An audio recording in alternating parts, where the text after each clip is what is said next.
Hello అండి. నమస్తే. అందరు బాగున్నారా? నేను మీ శైలజ.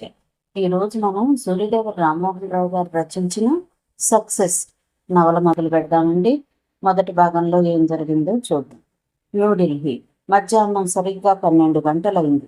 రాష్ట్రపతి భవనంలోని దర్బార్ హాలు దేశ విదేశీ ప్రముఖులతో, పారిశ్రామికవేత్తలతో, ఎందరో సెలబ్రిటీలతో, రాజకీయ నాయకులతో, సినీ ప్రముఖులతో, వివిధ రంగాలకు చెందిన వివిధ మేధావి వర్గాలతో కళకళ్లాడుతోంది. అంతటా కొత్త ఉత్సాహం, చిరునవ్వులు, పరామర్శలు, పలకరింపులు, ఉద్వేగం, ఉద్రిక్తత. మరికొన్ని నిమిషాల్లో కొత్త ప్రధాని తన మంత్రివర్గ సహచరుల జాబితాను ప్రకటించనున్నారు. మంత్రివర్గ ప్రమాణోత్సవ కార్యక్రమాన్ని దేశవ్యాప్తంగా రిలే చేయడానికి దూరదర్శన్ సిబ్బంది ఆగమేఘాల మీద ఏర్పాట్లు చేశారు. దూరదర్శన్ ఏర్పాటు చేసిన ఆర్కే లైట్ల వెలుగుల్లో దర్బార్ హాలు పూసినట్లుగా మెరిసిపోతోంది. అంతవరకు దేశాన్ని పాలించిన వామపక్షాల కూటమిలో ప్రధాని పదవి కోసం తలెత్తిన వివాదం వల్ల ఆ కూటమి మెజారిటీ కోల్పోవడంతో నెల రోజుల క్రితం దేశంలో మధ్యంతర ఎన్నికలు జరిగాయి. ఆ ఎన్నికల్లో ప్రతిపక్ష పార్టీ అధికారంలోకి వచ్చింది. రాష్ట్రపతి హుందాగా లోనికి అడుగుపెట్టడంతో దర్బార్ హాలు నిశ్శబ్దాన్ని ఆశ్రయించింది. ఆ పక్కన దర్జాగా చిరునవ్వులు చిందిస్తున్న ప్రధాని, రాష్ట్రపతి ఎత్తైన సింహాసనం మీద ఆసీనులయ్యారు. ఆయన కొంచెం దూరంలో ప్రధాని, పక్కన ప్రధాని కార్యాలయ ఉన్నతాధికారులు చేతుల్లో ఫైల్స్తో నిలబడి ఉన్నారు. 70 ఏళ్ల ప్రధాని గుంభనమైన వ్యక్తి, ఆరితేరిన రాజకీయ కురువృద్ధుడాయన. అందుకే మంత్రి పదవులు ఎవరికి వరిస్తాయో అనూహ్యంగా ఉంది. అతి సన్నిహితులకు కూడా తెలియకుండా రహస్యంగా ఉంచాడాయన. అంతవరకు పవర్ లాబీల్లో నలిగిన ఊహాగానాలు పటాకంచలైపోయి నా క్షణం అది. రాష్ట్రపతి భవన్ బయట మంత్రి పదవులు వరించి విచ్చేసే తమ నాయకులకు భారీ ఎత్తున ఆహ్వానం పలికేందుకు వేల సంఖ్యలో గుమిగూడిన జనం.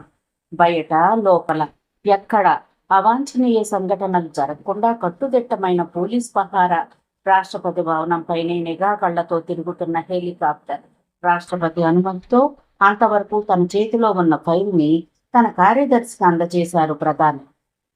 ఆ ఫైల్ని తీసుకుని ఆ కార్యదర్శి మైక్ ముందుకు నడిచాడు. సరిగ్గా 12 గంటల 5 నిమిషాలు అశోక ఇంటర్నేషనల్ హోటల్లోని సూట్ నంబర్ 116 ముందున్న లాంజ్లో కొంతమంది ప్రముఖ వ్యక్తులు బొసబొసగా ఏవేవో చర్చించుకుంటున్నారు. అందరి కళ్ళలో ఆతృత. ఆ కళ్ళు సూట్ డోర్ వైపు మాటిమాటికి చూస్తున్నాయి.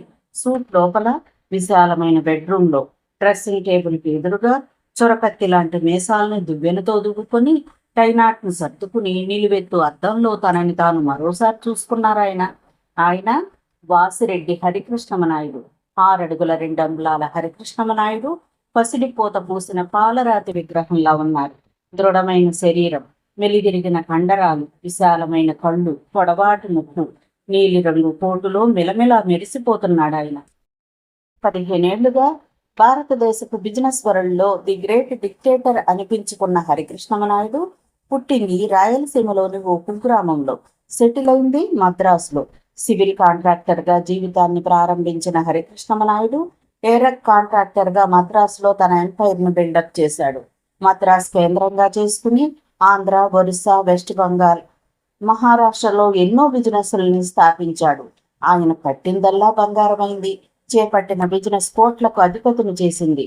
మొన్నటి వరకు ఆయన కింగ్ మేకర్. కానీ నేడు దేశంలో అత్యధిక మెజారిటీ 6 లక్షల ఓట్ల ఆధిక్యతతో గెలిచిన పార్టీ ఎంపీ. మరి రేపు మరొక క్షణం తర్వాత హరికృష్ణమనాయుడు కళ్ళజోడు సర్దుకుంటూ దూరంగా నిల్చున్న వ్యక్తి వైపు చూస్తూ, టైం అయినట్లుంది, వెళ్దామా, చేతి వాచిని చూసుకుంటూ అన్నారాయన. ప్రమాణోత్సవం స్టార్ట్ అయింది. 5 నిమిషాలైంది. ఇప్పుడే మెసేజ్ వచ్చింది. మంత్రి పదవులు ఎవరికి వచ్చాయో ఏమన్నా తెలిసిందా? గంభీరంగా అడిగాడు ఆయన. మీకు ఇస్తారని అనుకుంటున్నారు. ఇవాళ పేపర్స్లో కూడా అలాగే రాశారు కదా, నెమ్మదిగా చెప్పాడు ఆయన. మనం మన వాళ్ళు అనుకోవడం కాదు, పిఎం అనుకోవాలి.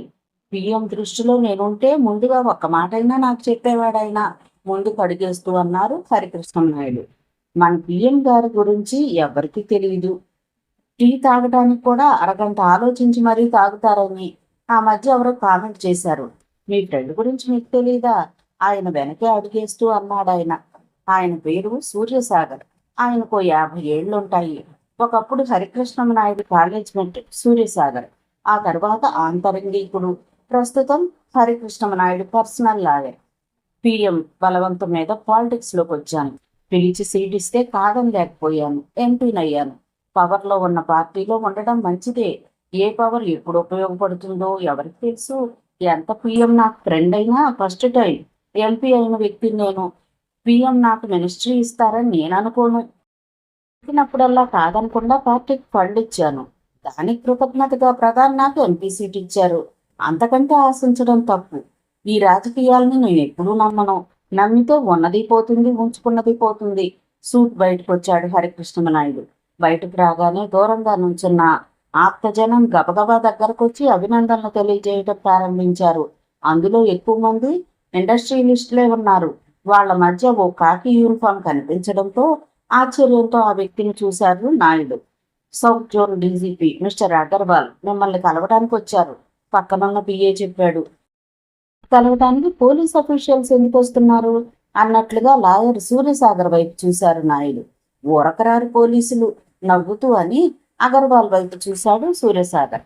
కంగ్రాచులేషన్స్ సార్, ఒక అరగంట తర్వాత మీరు హోమ్ మినిస్టర్ సార్. ఏదో చెప్పబోయాడు అగర్వాల్. నువ్వెవరో నాకు తెలుస్తూనే ఉందిలే. హోమ్ ఇస్తే నిన్ను మర్చిపోను, ఇవ్వకపోయినా మర్చిపోను. ఎందుకంటే ముందుగా వచ్చి పలకరించావు. లిఫ్ట్ వైపు నడవకపోయి పక్కకు తిరిగారు హరికృష్ణ నాయుడు. అమ్మాయి దగ్గర నుంచి ఫోన్ ఏమైనా వచ్చిందా? నిన్న నైట్ చేయడమే. ఒక్క క్షణం ఆలోచనలో పడ్డాడాయన. ఫ్లైట్ ఎక్కే ముందు ఫోన్ చేయమని చెప్పానే. మరో పని చెయ్యండి. బహుశా అమ్మాయి ఏ క్షణంలోనైనా రావచ్చు. మన సూట్లో ఎవరినైనా ఉంచండి. మగాళ్ళు ఉంటారు. అమ్మాయిని రాష్ట్రపతి భవన్కి తీసుకురావడానికి ఏర్పాట్లు చేశాను. Good, very good. అమ్మాయికి టైం సెన్స్ ఎక్కువ, సాధారణంగా లేట్ కాదు. కూతురు జ్ఞాపకం రావడంతో ఉత్సాహం వచ్చింది హరికృష్ణ నాయుడికి. ఇండికేటర్లో కనిపిస్తున్న ఫ్లోర్ నంబర్ల వైపు చూస్తూ లిఫ్ట్ ముందు నిలబడ్డారు ఆయన. అదే సమయంలో హరికృష్ణ నాయుడు సూట్లో ఫోన్ మోగింది. అప్పుడు ఆ సూట్లో ఎవరూ లేరు. సూట్కు కొంచెం దూరంలో లిఫ్ట్ కోసం ఎదురు చూస్తున్న హరికృష్ణ నాయుడికి ఆ ఫోన్ శబ్దం స్పష్టంగా వినిపించింది. ఆయన దృష్టి కొన్ని గంటలుగా ఫోన్ మీదే ఉంది. క్రితం రాత్రి కూతురు ఫోన్ చేసినప్పుడు ఆయన సూట్లో లేడు. 3 నెలలైంది కూతుర్ని చూసి. ఎలక్షన్ల ముందు చూడటమే. ఎందుకో తెలీదు. గత వారం రోజులుగా ఆయన ఏ పని చేస్తున్నా కూతురే జ్ఞాపకానికి వస్తోంది. లిఫ్ట్ దగ్గర నుంచి వెనక్కి వచ్చి ఫోన్ అందుకున్నారు హరికృష్ణ నాయుడు. Hello, Naidu here. కూతురు స్వరాన్ని వినడానికి ఒకలాట పడుతున్నాడు హరికృష్ణ నాయుడు. కృష్ణమనాయుడు అవతల వ్యక్తి స్వరం. తనని ఏకవచనంతో సంబోధించడంతో కృష్ణమనాయుడు మైండ్ అలర్ట్ అయింది. Who are you? కృష్ణమనాయుడు అత్యంత కోపంగా ప్రశ్నించారు. నీకున్న శత్రువుల్లో పవర్ఫుల్ శత్రువుని. అవతల వ్యక్తి గొంతు చాలా పొగరుగా ఉంది. అయితే నేను నీకు ఫస్ట్ టైం ఫోన్ చేశాను, ఇదే లాస్ట్ టైం అని చెప్పడానికే ఈ phone. You mean it? Okay. అవతల వ్యక్తి గొంతు హుషారుగా ఉంది. నీలాంటి ఎనిమిస్ నాకు చాలా మంది ఉన్నారు. శత్రువులతో ఆడుకోవడం నా హాబీ. నన్ను ఢీ కొనాలనుకుంటే దమ్ముంటే ఎదురుగారా, కోపంగా అన్నారు హరికృష్ణ నాయుడు. అంత మనగాడిగా నాయుడు? అవతల వ్యక్తి నవ్వు నాయుడికి కిర్రెక్కించింది. ఆయన మొహం ఎర్రగా మారిపోయింది. 10 కోట్లు పార్టీ ఫండ్గా ఇచ్చి టికెట్ కొనుక్కున్నట్టు కాదు నన్ను ఢీ కొనడం. నువ్వు పాలిటిక్స్ లోకి ఎందుకు అడుగు పెట్టావో నాకు మాత్రమే తెలుసు. మరో అరగంటలో నువ్వు హోమ్ మినిస్టర్ అవుతున్నావు. ఆ విషయం నీకు తెలీదు, నాకు తెలుసు. అది చెప్పడానికేనా ఫోన్ చేశావు? కాదు, జాగ్రత్తగా విను. నువ్వు మినిస్టర్ కావడానికి వీల్లేదు. అందులోనూ హోమ్ మినిస్టర్ కావడానికి అస్సలు వీల్లేదు. ప్రమాణ స్వీకారోత్సవానికి నువ్వు వెళ్ళడానికి వీల్లేదు. గుర్తుంచుకో. దీనికి భిన్నంగా ఏం జరిగినా ఫైనల్ రిజల్ట్ కొన్ని గంటల్లో నీకు తెలుస్తుంది. సీయూ. అవతల వ్యక్తి ఫోన్ రిసీవర్ పెట్టేశాడు. ఎన్నో గేమ్స్ని అవలీలగా ఆడిన హరికృష్ణ నాయుడు 56 ఏళ్ల జీవితంలో డైరెక్ట్గా వచ్చిన ఫోన్ బెదిరింపు అదొక్కటే. ఇండస్ట్రియలిస్టుగా ఎప్పుడూ ఇలాంటి ఫోన్లు తనకు రాలేదు. పాలిటిక్స్లోకి అడుగుపెట్టిన తొలి క్షణంలో కొన్ని క్షణాలు ఆలోచనలో పడ్డాడు హరికృష్ణ నాయుడు. బిజినెస్ వరల్డ్లో ఉన్న శత్రువులు తెలుసు. వాళ్ళ బలాబలాలు స్పష్టంగా తెలుసు. వాళ్ళు అదును చూసి తనని దెబ్బ కొట్టడానికి ఎదురు చూస్తున్న విషయం కూడా తెలుసు. రాజకీయం కనపడని శత్రువుల మయసభ. పాలిటిక్స్లో ఇలాంటి కాల్స్ చాలా సహజం.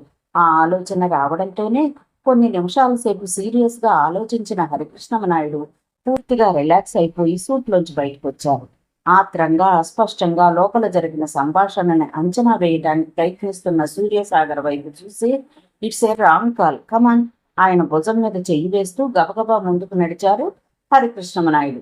మరో 3 నిమిషాల తర్వాత హోటల్ అశోక పోర్టుకోలోంచి ఒక 5 కార్లు రాష్ట్రపతి భవన్ వైపు దూసుకుపోయాయి. ఆ కార్ల మధ్యలోని బ్రౌన్ కలర్ కారులో కూర్చున్న హరికృష్ణమనాయుడు మెదడులో కనపడని ఎనిమి చేసిన ఫోన్ కాల్ రింగ్ అవుతూనే ఉంది. సరిగ్గా 12 గంటల 17 నిమిషాలు రాష్ట్రపతి భవన్లోని దర్బార్ హాల్లో ప్రవేశించారు హరికృష్ణమనాయుడు. అప్పటికి 8 మంది అభ్యర్థులు మంత్రులుగా ప్రమాణ స్వీకారం చేశారు.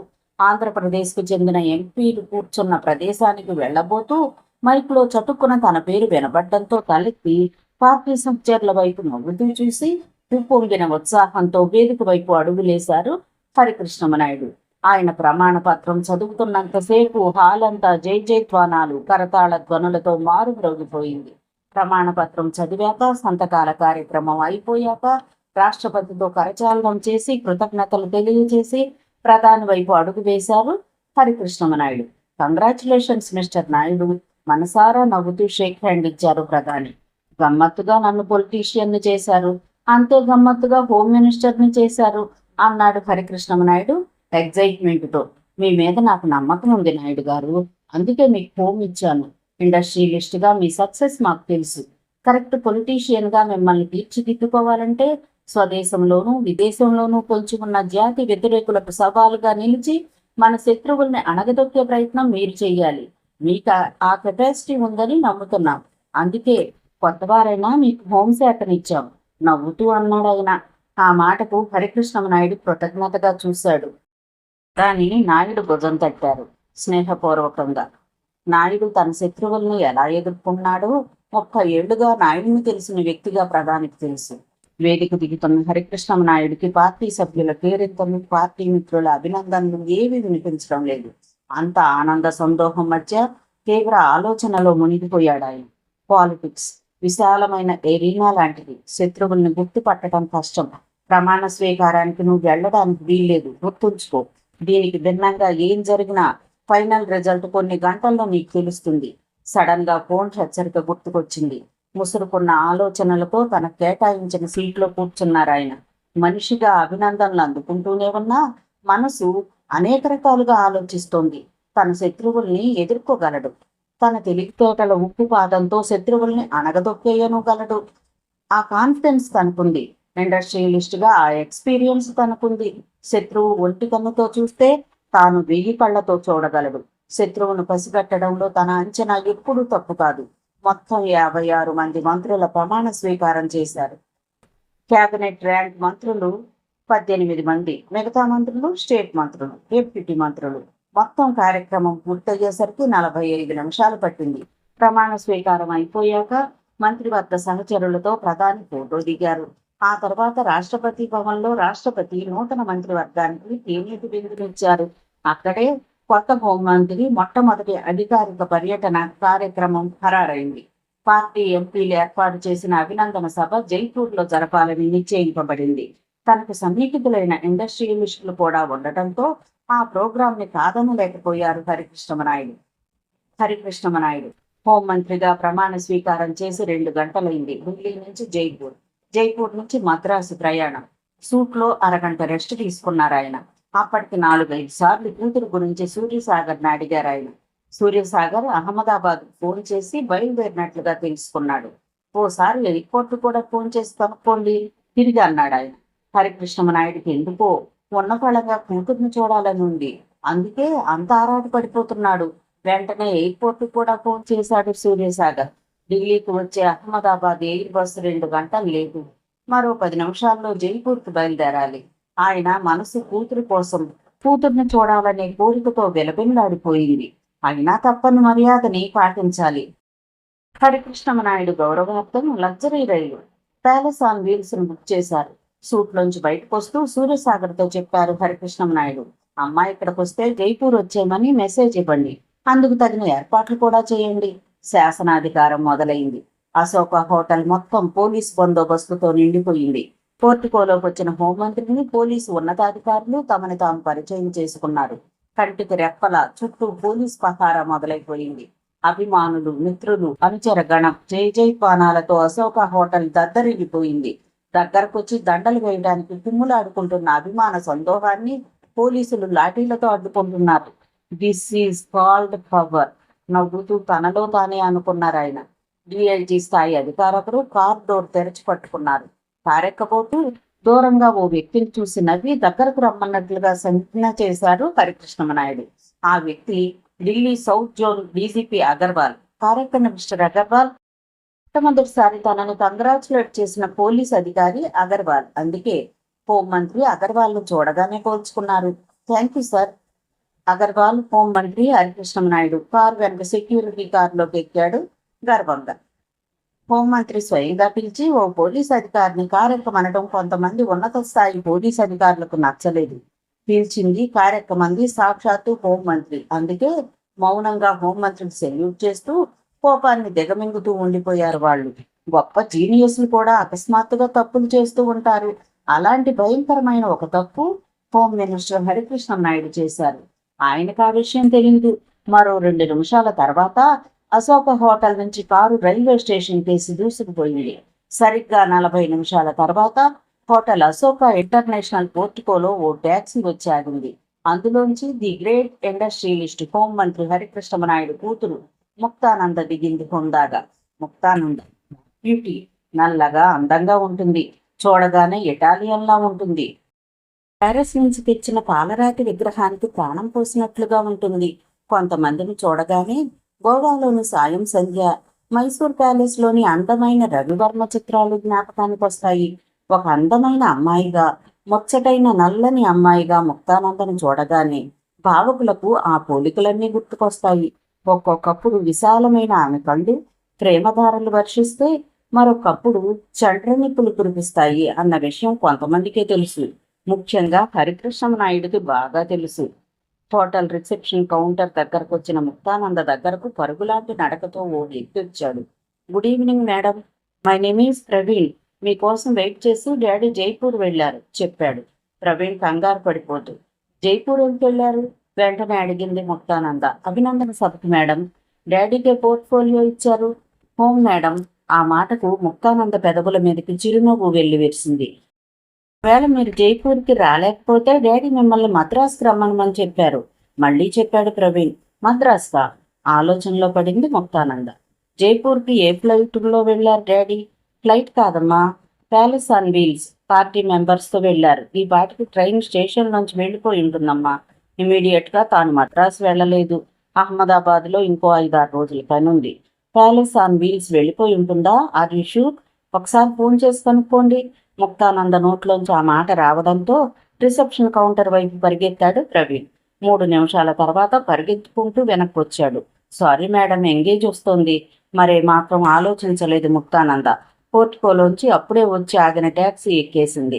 రైల్వే స్టేషన్ డ్రైవర్తో చెప్పింది ముక్తానంద. ప్రవీణ్ వచ్చేలోపే ట్యాక్సీ ముందుకు దూసుకుపోయింది. ముక్తానంద ఢిల్లీ సెంట్రల్ రైల్వే స్టేషన్కి చేరడానికి 10 నిమిషాల ముందే ప్యాలెస్ ఆన్ వీల్స్ వెళ్ళిపోయింది. తండ్రి ప్రమాణ స్వీకారాన్ని కళ్ళారా చూసి ముందుగా తనే కంగ్రాచులేట్ చేయాలి అనుకుంది. కానీ అహ్మదాబాద్లోనే ఫ్లైట్ 2 గంటలు లేటుగా బయలుదేరింది.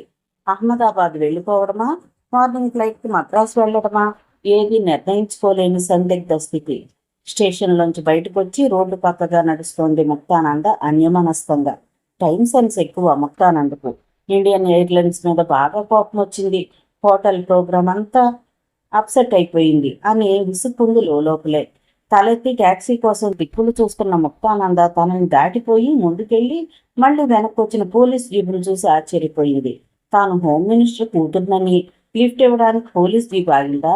అప్పుడే ఎలా తెలుస్తుంది? ఓరకంట జీప్ స్టీరింగ్ ముందు కూర్చున్న వ్యక్తి వైపు చూసింది. ఎవరై ఉంటాడు? ఎవరో సర్కిల్ ఇన్స్పెక్టర్ స్థాయి ఆఫీసర్. ఈ పోలీస్ జాతికి అదనపు తెలివితేటలు వరాల్లా వచ్చేస్తాయేమో. తాను మినిస్టర్కి చెందిన రిలేటివ్ అని సులభంగా గుర్తుపెట్టేస్తారు. స్టీరింగ్ ముందు కూర్చున్న ఆఫీసర్ తెల్లగా నార్త్ ఇండియన్లా మెరిసిపోతున్నాడు. ముఖం వైపు చూస్తూ ప్రశాంతంగా నవ్వాడు. ఆ నవ్వు ఆడపిల్ల నవ్వులా చాలా బాగుంది. ఆ నవ్వును ఎక్కడో ఎప్పుడో చూసినట్లుగా జ్ఞాపకం. అనుమానంగా అతని వైపు చూసింది ముక్త. దిగంతాలు స్వప్నాలు కంటున్న వేళ నువ్వెత్తున పొంగే కెరటాల్లా సాయంకాలపు రంగులు కలిసిపోతూ కొత్త కాంతులు రుబ్బుతున్న వేళ తడి ఇసుకను గూడులుగా కడుతున్న మెత్తని 4 చేతులు కట్టిన గూడుల్ని అంతలోనే కాళ్లతో తన్నేసి నీళ్లలో తడవటానికి పరిగెత్తుతున్న బాల్యం. దూరంగా గుడి వాకిట నిండుగా విరిసిన పొన్నాగ చెట్టు కొమ్మ మీద నిల్చుని నెమలి పెట్ట రెక్కల్లోంచి రాలిన నెమలి పింఛం గాలికి ఎగిరి ఎగిరి నీటి అలల మీద పడినప్పుడు ఆ పింఛాన్ని అందుకోవడానికి తీసిన పరుగులు, తీయని కేరింతలు, విసురుగా రాళ్లను ఢీకొని పగిలి పగిలి జుట్టు మీద పడి ఇంద్రధనస్సులా మెరిసే నీటి తుంపర. ఏదో అస్పష్ట జ్ఞాపకాల సంగమం. తెలిసిన చిరునవ్వు గులాబీ అత్తరులా పరిమళించిన సమయం. జ్ఞాపకాల అరల్లో ఎక్కడో చిన్న కదలిక. ఏంటా జ్ఞాపకం? ఆ నవ్వు ఎప్పుడో ఎక్కడో చూసినట్లుగా జ్ఞాపకం. ఏంటి అలా చూస్తున్నారు? మీ పేరు ముక్తానందదేవి కదూ? హోమ్ మినిస్టర్గా పదవీ బాధ్యతను స్వీకరించిన ది గ్రేట్ ఇండస్ట్రియలిస్ట్ హరికృష్ణమనాయుడు గారి ఓన్లీ డాటర్. ఇంజిన్ ఆఫ్ చేస్తూ అన్నాడు అతను. మొక్క మరింత ఆశ్చర్యపోయింది. దానికి కారణం నార్త్ ఇండియన్ అనుకున్న వ్యక్తి నార్త్ ఇండియన్ కాకపోవటం. ఢిల్లీ రోడ్ల మీద స్వచ్ఛమైన తెలుగుతో తనను వ్యక్తి పలకరించడం. చిత్రంగా ఉంది ముక్తానందకు. ఏంటి అలా చూస్తున్నారు? ఇంత జనసమర్థంలో మీరే ముక్తానంద అని గుర్తుపట్టి పలకరించాననా? బై మీరు ఎక్కడికి వెళ్తున్నారో చెప్తే డ్రాప్ చేస్తాను. అది మీకు ఇష్టమైతేనే. ఆ అడగడంలో ఏదో చనువు, ఏదో చిలుపుతనం, ఏదో ఎప్పుడో విన్న స్వరం. ఆ గొంతులో గంటలు గంటలు కబుర్లాడుతున్న గుర్తు జ్ఞాపకం తెచ్చుకోవడానికి ప్రయత్నిస్తోంది ముక్తానంద. ఏంటి అంతసేపు ఆలోచిస్తున్నారు? Come on get in. నేనేం హోమ్ మినిస్టర్ కూతుర్ని కిడ్నాప్ చేయడానికి వచ్చిన కాశ్మీర్ మిలిటెంట్ని కాదులేండి.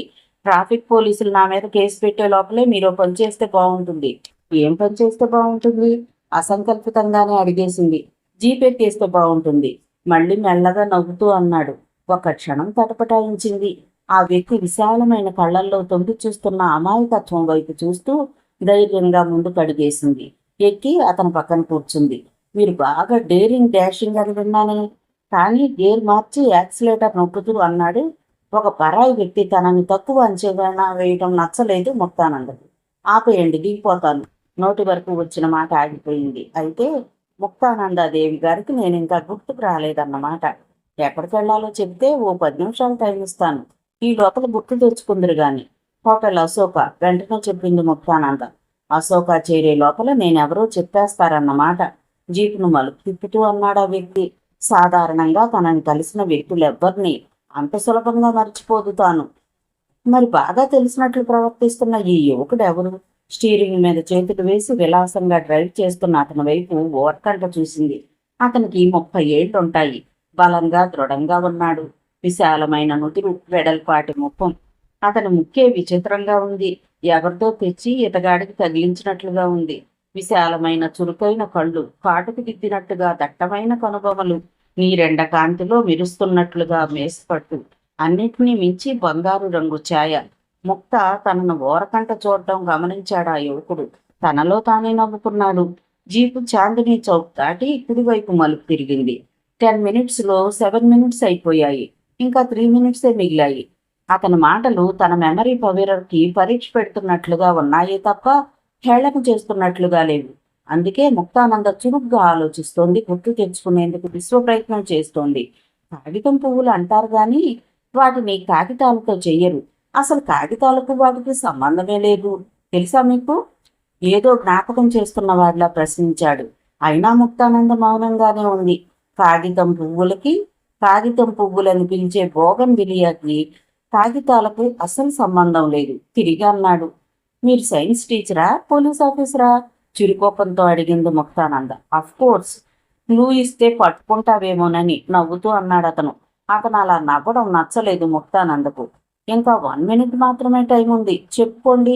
లేదా ఇంకో 10 మినిట్స్ టైం ఇస్తాను, అప్పుడైనా చెప్పుకోండి. లోపల చక్కగా కాఫీ తాగితే బాగుంటుందని ప్రపోజల్. ఆమె చెప్పే జవాబును ఆశించకుండానే అతను తన జీపుని ఓ హోటల్లోకి పోనిచ్చాడు. ఇంజిన్ ఆఫ్ చేసి తిరుగుతూ, లేదు దిగండి, మిమ్మల్ని నా నుంచి మీ శత్రువుల నుంచి రక్షించే పూచి నాది. అదే నవ్వు. నా శత్రువుల నుంచా? ఆశ్చర్యపోతూ అడిగింది. ఇప్పుడు కాదులేండి, ఫ్యూచర్లో. నాకు కొంచెం ఫ్యూచర్ జ్ఞానం ఎక్కువ, కాలజ్ఞానం లాగా. జీపు దిగమన్నట్టుగా చేతిని ముందుకు చూపెడుతూ అన్నాడు. నో థ్యాంక్స్ అంటూ గబుక్కున జీపు దిగి అతను వెనక రెస్టారెంట్లో కడుగు పెట్టింది ముక్తానంద. కేసీ రెస్టారెంట్లో ఫ్యామిలీ రూమ్లో కూర్చున్నారు ఇద్దరు. వచ్చిన బేరర్ 2 కాఫీ ఆర్డర్ తీసుకొని వెళ్ళిపోయాడు. అతని మాటలు, హావభావాలు, చెరిగిపోని నవ్వు ఏదో ఏదో లేలగా కొన్ని సంఘటనల్ని గుర్తుకు తెస్తున్నాయి, కానీ స్పష్టంగా ఒక ఆకృతి ఏర్పడడం లేదు. ఇతను తనకు బాగా కావలసిన వాడు అన్న భావం మాత్రం ఆమెలో ఏర్పడింది. మరో క్లూ ఇమ్మంటారా? అతని మాటకు అప్రయత్నంగా తలూపింది ముక్తానంద. సముద్రంలోని నీళ్లు దూరం నుంచి చూస్తే నీలంగా ఉంటాయి, కానీ దోసిట్లోకి తీసుకుంటే తెల్లగా కనిపిస్తాయి. ఎంతకీ సముద్రం నీళ్లు నీలంగా ఎందుకు కనిపిస్తాయి? ఆలోచనలో పడింది ముక్తానంద. డైరెక్ట్ తెచ్చిన కాఫీ వేడిగా పొగలు గప్పుతోంది. కాఫీ తాగి చూడండి, మొత్తం మిశ్రమం అంతా విడిపోకపోతే చూడండి, తన కప్పును చేతుల్లోకి తీసుకుంటూ అన్నాడు అతను. అతని ముఖం వైపే చూస్తూ కాఫీ తాగుతున్న ముక్తానంద మోములో సడన్ గా వెలుగు, ఒక సంతోషపు అల ఢీకొన్నట్లుగా ఆమె మోములో ఆనందోద్వేగం. ఏసీ రెస్టారెంట్లో సైతం ప్రత్యక్షమైన ద్రబింబంలా అయిపోయింది ఆ ముఖం. జ్ఞాపకాల పొర లోపల ఏదో మెరుపు, కుదుపు, కెవ్వున కేక వేస్తున్నట్లుగా తట్టుకోలేని ఎక్సైట్మెంట్ గురవుతూ, నువ్వు నువ్వు ఆ డర్టీ డాగ్, నువ్వు తేజ అవి కదూ, సూర్యతేజ, ఏమై కరెక్ట్? ఆపుకోలేని ఉద్రేకం అది, ఆపుకోలేని ఉల్లాసం అది, నరాలు తెగి ప్రవహించిన జ్ఞాపకాల పరంపర అది. అమ్మ, ఎంత బాధపడితే అమ్మగారికి నేను గుర్తొచ్చానన్నమాట. తను కూడా మనసారా నవ్వుతూ అన్నాడు సూర్యతేజ. కాఫీ తాగడం మర్చిపోయి తదేకంగా అతని ముఖం వైపే చూస్తోంది ముక్తానంద. బాల్యంలోని స్నేహం, బ్రతుకును పండించే బాంధవ్యం, ఏగురుతున్న సీతాకోక చిలుకలను పట్టుకోవడానికి పరిగెత్తే ఉరుకు పరుగుల కాలం బాల్యం. 6 ఋతువుల అందమైన కలయికలా మెరిసే వింత ప్రకృతి బాల్యం. మొజాయిక్ ఫ్లోరింగ్ మీద చప్పుడు చెయ్యకుండా పరిగెత్తే వేలాది గోళీల్లా రంగురంగుల స్వప్నాల అంచుల్ని పట్టుకుని అస్పష్టపు ఊహల ఆకాశంలో బంగారు గాలిపటం బాల్యం. చిత్రమైన ప్రేమకు పునాది బాల్యం. జీవితానికి జీవాన్నిచ్చే జీవగడ్డ బాల్యం. దుఃఖభాజనమైన సమస్యలమయమైన వర్తమానంలోని సాంద్రతను తేలికపరిచేది బాల్యం. నెమరు వేసుకుంటుంటే నెత్తుటి చారికల వర్తమానాన్ని సైతం నేతిలో ముంచేది బాల్యం. కాలపు గుప్పెటిలోంచి ఇసుకలా జారిపోయిన బాల్యం. కళ్ళెదుట నిలిచిన అదృష్ట క్షణాలవి. భలే గుర్తుపట్టేశారే. ఎలా గుర్తుపట్టారండి బాబు? నవ్వుతూ అడిగి తన కుడి చేతి మీదన్న ఆమె కుడి చేతి వైపు చూశాడు సూర్యతేజ. అంతకుముందే అసంకల్పితంగానే అతని చేతి మీద తన చేతిని వేసింది ముక్తానంద. కొన్నేళ్ల తర్వాత కలిసిన బాల్యం అది. అందుకే ఆ ఎక్సైట్మెంట్ని ఎలా దాచుకోవాలో అర్థం కావడం లేదు ఆమెకు. చేతిని వెనక్కి తీసుకుంది సిగ్గుతో. మనం కలుసుకుని ఎన్నాళ్ళైందో తెలుసా? 15 ఏళ్ళయింది. అందుకే గుర్తుపట్టలేకపోయాను. అప్పుడు నువ్వు సన్నగా పేలగా ఉండేవాడివి. ఇప్పుడు ఎలా ఉన్నావో తెలుసా? ఎలా ఉన్నాను? పోలీస్ అంటే పోలీసులా ఉన్నావు. అంటే నీ ఉద్దేశం రాజమనిషినేనా? చిరుత్కోపాన్ని నటిస్తూ అన్నాడు. నేను అలా అన్నానా? అప్పుడు అసలు మీసాలే లేవు, ఆడపిల్లలా ఉండేవాడివి. ఇప్పుడు మీసాలు వచ్చేసిగా. తాను నవ్వుతూ అంది ముక్తానంద. మగవాడికి మీసం అందం, మరి ఆడపిల్లకు? అర్ధోక్తిగా ఆగి సూటిగా ఆమె వైపు చూశాడు. రోషం అందం, తాను పూరించింది ముక్తానంద. అందరికీ కాదు, నీకు మాత్రమే రోషం అందం. ఎందుకో చెప్పుకో. నువ్వే చెప్పు బాబు. నువ్వేమైనా అనుకోకూడదు మరి. ఏమనుకుంటాను చెప్పు, ముద్దుగా అంది ముక్తానంద. నువ్వు అందంగా ఉంటావు కాబట్టి, నెమ్మదిగా అన్నాడు తేజ. ఆ మాటకు ఆమె కళ్ళు సిగ్గును పులుముకున్నాయి. 2 నిమిషాల సేపు ఇద్దరి మధ్య మాటలే కరువయ్యాయి. ఒకరి వైపు ఒకరు చూసుకుంటూ కూర్చున్నారు. నువ్వు సడన్ గా ఇంట్లోంచి పారిపోయావు గదు. ఆ తర్వాత పోలీసు ఉద్యోగంలో చేరావు. ఎందుకలా పారిపోయావు? ఏమో, నాకేం తెలుసు. ఇంట్లోంచి పారిపోవాలనిపించింది, పారిపోయాను. నాకు చిన్నప్పటి నుంచి పోలీస్ అంటే ఇష్టం. నేను పోలీస్ ఆఫీసర్ని కావాలనుకుంటే మా నాన్న నన్ను తనలాగే లాయర్ని చేస్తాననేవాడు. నన్ను ఎప్పటికైనా లాయర్ని చేస్తాడేమోనని భయపడి ఇంట్లోంచి పారిపోయాను. ఆ పోలీసు ఉద్యోగంలో చేరిన 5 ఏళ్ల తర్వాత మా నాన్న నన్ను పట్టుకున్నాడు. నిన్ను చూడాలని, నీతో మాట్లాడాలని ఎన్నిసార్లు అనుకున్నానో తెలుసా? ఆ మధ్య ఏదో మాటల ప్రసక్తిలో మా నాన్నే చెప్పారు, అహ్మదాబాద్లో నువ్వు MBA చేస్తున్నావని. అహ్మదాబాద్ వచ్చి నిన్ను చూడాలనిపించింది. చెప్పడం ఆపాడు తేజ. రావాల్సింది, గమ్మత్తుగా ఉండేది కదా. అదే సమయంలో నన్ను పంజాబ్ పంపించారు. 6 ఏళ్ళయింది. ఇక్కడకు ప్రమోషన్ మీద వచ్చాను. మనం ఇలా కలుసుకోవడం థ్రిల్లింగ్గా ఉంది కదూ. ఇలా కలుసుకుంటామని నేనెప్పుడు అనుకోలేదు అంది ముక్తానంద. నువ్వు ఇప్పుడు ఎక్కడుంటున్నావు అడుగుతూ జేబులోంచి విజిటింగ్ కార్డు తీసిచ్చాడు సూర్యతేజ. మీ డాడీతో పాటు మా డాడీ ప్రమాణ స్వీకారానికి వచ్చారని తెలిసి ఇద్దరిని కలిసి వాళ్ళని ప్యాలెస్ ఆన్ వీల్స్ ఎక్కించి వస్తున్నాను. అప్పుడు నాకు తెలిసింది నువ్వు అహ్మదాబాద్ నుంచి వస్తున్నావని నిన్ను కలవడానికి అశోకాకు బయలుదేరాను. దారిలోనే ముక్తానందదేవి గారు దర్శనమిచ్చారు. విల్లు చెల్లించి బయటకు వస్తూ అన్నాడు తేజ. అంతమందిలో నన్ను నేనే అని ఎలా పోల్చుకున్నావు? జీపు చేరబడి చేతులు కట్టుకుని అడిగింది ముక్త. స్నేహాన్ని మర్చిపోలేనప్పుడు స్నేహితులను మర్చిపోలేం కదా. సారీ స్నేహితురాళ్ళని అగైన్ సారీ స్నేహితురాలిని ఓరగా చూస్తూ అన్నాడు సూర్యతేజ. ఉలిక్కి పడ్డావంటే చాలా మంది స్నేహితురాళ్ళు ఉంటారు అవునా? నవ్వును పెదాల మాటను దాచుకుంటూ అంది ముక్తానంద. నిండుగా నవ్వు ఊరుకున్నాడు ఒక్కింతసేపు తేజ. నేనెక్కడ డ్రాప్ చేయాలి? డ్రైవింగ్ సీట్ లో కూర్చుంటూ అడిగాడు తేజ. ఎయిర్పోర్ట్ లో. నిజంగానా? చాలా మందే. అది చాలా తప్పు సుమా. కావాలని తమాషా కంది ముక్తానంద. తిరిగి మౌనంగా నవ్వాడు సూర్యతేజ. అవును, ఎయిర్పోర్ట్ కన్నావు ఎక్కడికి వెళ్ళాలి? అర్జెంటుగా అహ్మదాబాద్ వెళ్ళాలి అంది ముక్తానంద జీప్ ఎక్కుతూ. జీప్ స్టార్ట్ చేశాడు సూర్యతేజ.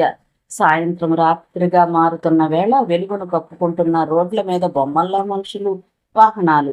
ఎయిర్పోర్ట్ చేరే వరకు ఏమీ మాట్లాడలేదు ముక్తానంద. మళ్ళెప్పుడు?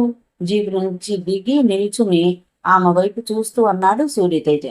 ఇంకెప్పుడైనా యాడ్ ఫిల్మ్లో అమ్మాయిలా అనేసి లోనికి వెళ్ళబోతూ ఒక్క క్షణం ఆగి జీప్ దగ్గర చార్మినార్ మోడల్లా నిల్చున్న తేజ కేసి సూటిగా చూసింది. ఆమెకు ఎందుకో వెంటనే వెళ్ళాలి అని లేదు. అతని పరిస్థితి అలాగే ఉంది. అలా ఎంతసేపు ఉన్నారో వాళ్ళకే తెలియదు. అంతలో పబ్లిక్ అడ్రస్సింగ్ సిస్టంలోంచి ఫ్లైట్ డిపార్చర్ గురించి అనౌన్స్మెంట్ వచ్చింది.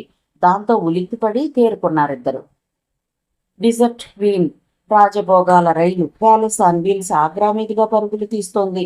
మైసభా భవనంలో అందమైన విలువైన భాగాన్ని తీర్చి అమర్చినట్లుగా ఉన్న విశాలమైన కంపార్ట్మెంట్లో రాజస్థానీ సాంప్రదాయంతో తయారు చేసి విశాలమైన సోఫా మీద హోండగా కూర్చున్నారు హోంమంత్రి హరికృష్ణమనాయుడు.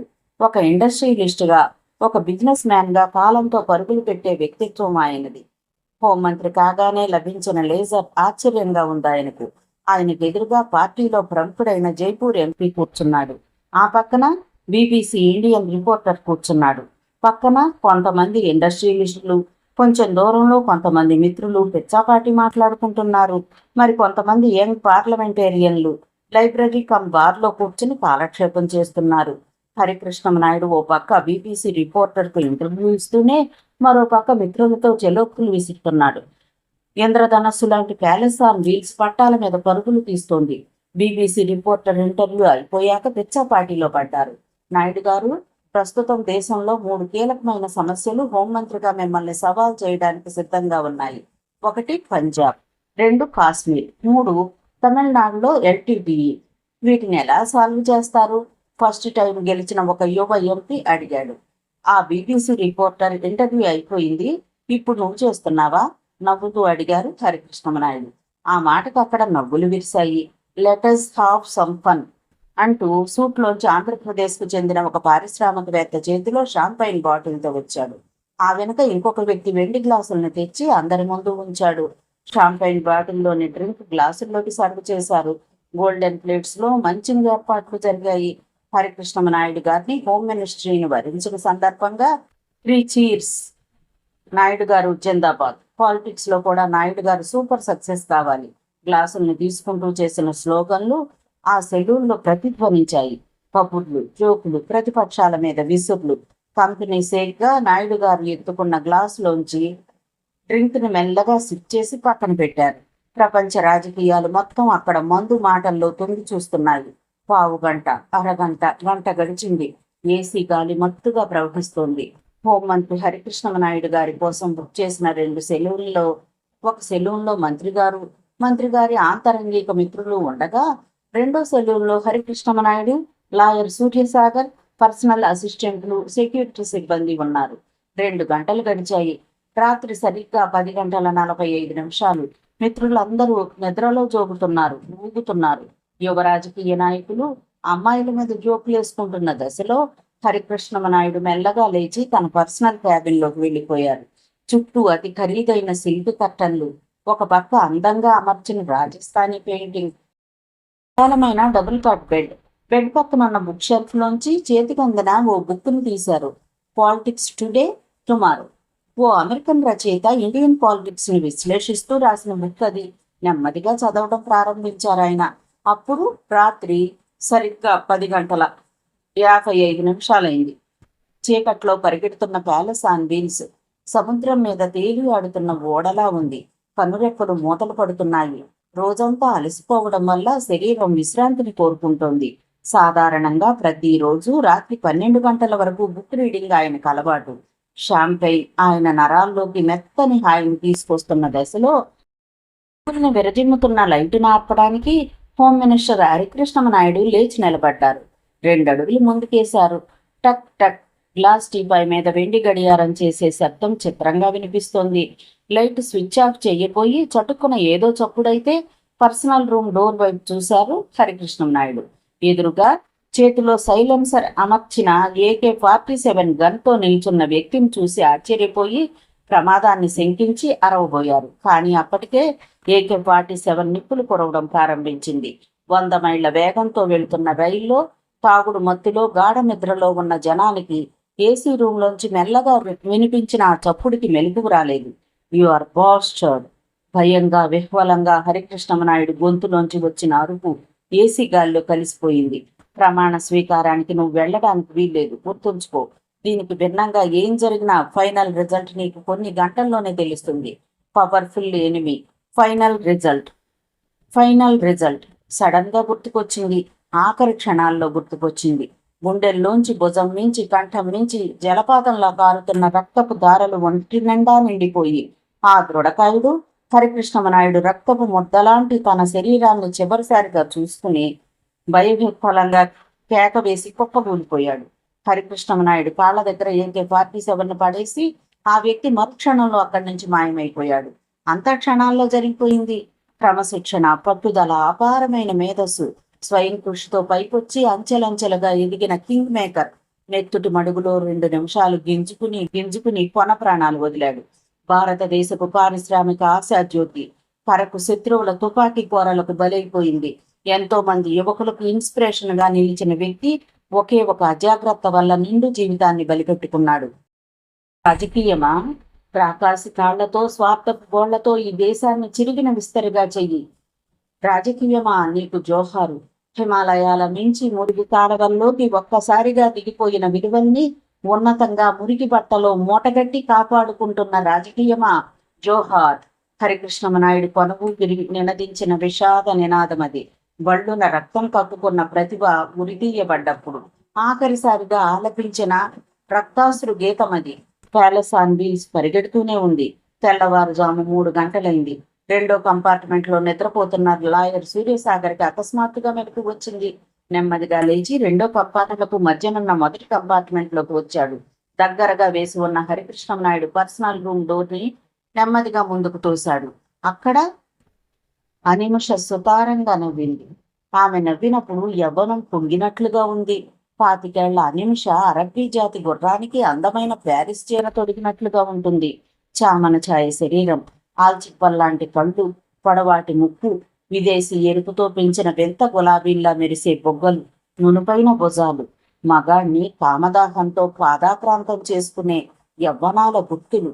తెల్లని ట్రాన్స్పరెంట్ చీరలో నల్లని రెబేకా సుందర్లా ఉంది అనిమిష మత్తుగా నవ్వింది. చేతిలోని బాటిల్ని వంచి డ్రింక్ని గ్లాసులో పోసి మరింత మత్తుగా నవ్వుతూ ఎదురుగా సోఫాలో కూర్చున్న వ్యక్తికి అందించింది. అను, నువ్వు నవ్వకు. నువ్వు నవ్వితే నా గుండెల్లో గంధకం మండిపోయినట్లుగా ఉంటుంది. Please don't love. 4వ పెగ్గులోకి వెళ్లబోతున్న ఆ వ్యక్తి కసిగా అనేసి గ్లాసులోని డ్రింక్ను ఒక్క గుక్కలో తాగేశాడు.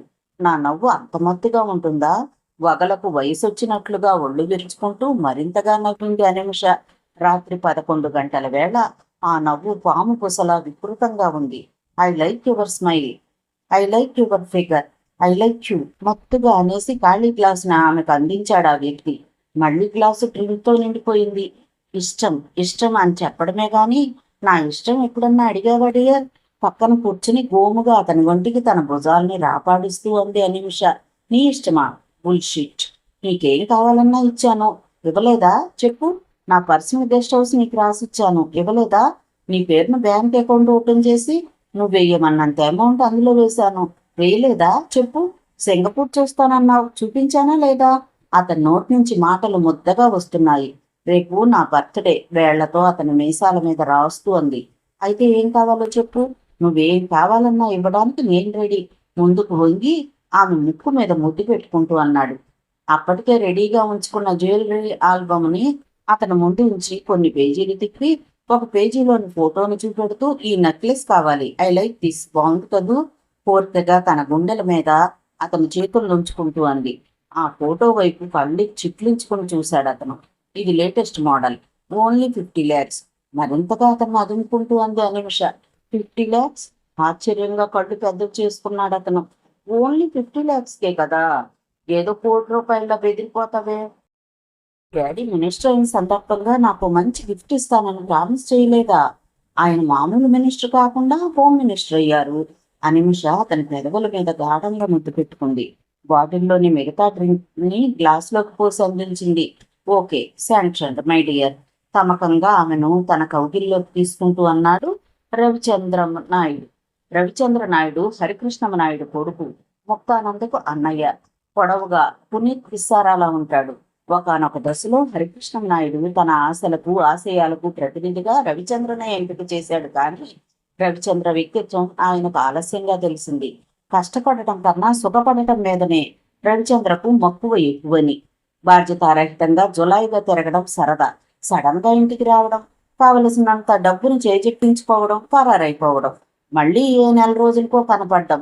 విచ్చలవిడితనానికి బాగా అలవాటు పడిపోయాడు రవిచంద్ర. చాలా కాలం కొడుకును వెనకేసుకొచ్చిన రవిచంద్ర తల్లి హేమంత జబ్బుతో చనిపోయే దశలో వాడిని ఎలాగైనా బాగు చేయండి, వాడికి మంచి అమ్మాయిని చూసి పెళ్లి చేయండి, వాడికి పుట్టిన పాపకు నా పేరు పెట్టండి అని తన చివరి కోరికగా చెప్పి భర్త హరికృష్ణ నాయుడు చేతుల్లో చనిపోయింది ఆవిడ. భార్య మాటను మనసారా మన్నించటం కోసం రవిచంద్రలో మార్పు కోసం ప్రయత్నించాడు. కుదరలేదు, వదిలేశాడు. ఆ తండ్రి కొడుకుల మధ్య జరిగే ప్రచ్ఛన్న యుద్ధం గురించి లాయర్ సూర్యసాగర్కి ముక్తానందకి మాత్రమే తెలుసు. అలాంటి పరిస్థితిలో రవిచంద్రను పట్టింది అనిమిష. ఒకసారి రవిచంద్ర కలకత్తాలోని కాస్మోపాలిటన్ క్లబ్కు వెళ్ళినప్పుడు తారసపడింది అనిమిష. అనిమిష దానికి దాసోహమైపోయాడు రవిచంద్ర. పెళ్లి చేసుకుంటానని ప్రామిస్ చేశాడు. ఆమె కోసమే తన జీవితం అన్నంతగా బ్రతుకుతున్నాడు. రవిచంద్రకు ప్రధానమైన శత్రువు ఎవరో కాదు, తండ్రి హరికృష్ణమనాయుడే.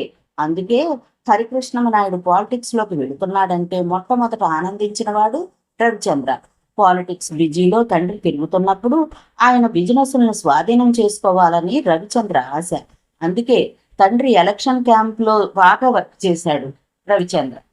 వీడిలో ఎంత మార్పు ఏమిటని తండ్రి ఆశ్చర్యపోయినా ఆ సిన్సియారిటీ వెనుకున్న కుట్ర ఆయనకు సులభంగానే అర్థమైపోయింది. తండ్రి ప్రమాణ స్వీకారోత్సవానికి చూడటానికి వచ్చాడు రవిచంద్ర. రవిచంద్రతో పాటే తాను ఢిల్లీ వచ్చింది అనిమిష. రవిచంద్ర, అనిమిష లేత నీలపు కాంతిలో వాత్సాయనుడు బాపు చేత్తో వేసిన బొమ్మల్లా ఉన్నారు. విశాలమైన బెడ్ మీద అలసటతో కళ్ళు మూసుకున్నాడు. అతని గుండె మీద తల పెట్టుకుంది తమకంగా అనిమిష. అతని గుండె మీద పరుచుకున్న ఆమె జుట్టు నల్లని జలపాతంలా ఉంది. మెయిన్ డోర్ చప్పుడు, దాంతోపాటు కాలింగ్ బజార్ మోగడంతో అంత అర్ధరాత్రి వచ్చిన వాళ్ళెవరో అర్థం కాలేదు అనిమిషకు. నైట్ గౌన్ తొడుక్కుని దువ్వెనతో తల దువ్వుకుంటూ గబగబా వెళ్ళి డోర్ పక్కన నిలబడింది. ఎవరు అడిగింది. నేనే తలుపుది. ఆ గొంతు ఎవరిదో అనిమిషకు తెలుసు, పుష్పక్. పుష్పక్కి ఈ మధ్య సమయము సందర్భము తెలియడం లేదు. విసుక్కుంటూ డోర్ తెరిచింది అనిమిష. అనిమిష ఊహించింది కరెక్ట్. ఎదురుగా పుష్పక్ నిలబడున్నాడు. గబుక్కున గది బయటకు వచ్చి కోపంగా చూస్తూ, ఇక్కడ డిస్టర్బ్ చేయొద్దని చెప్పానా? విసురుగా అంది.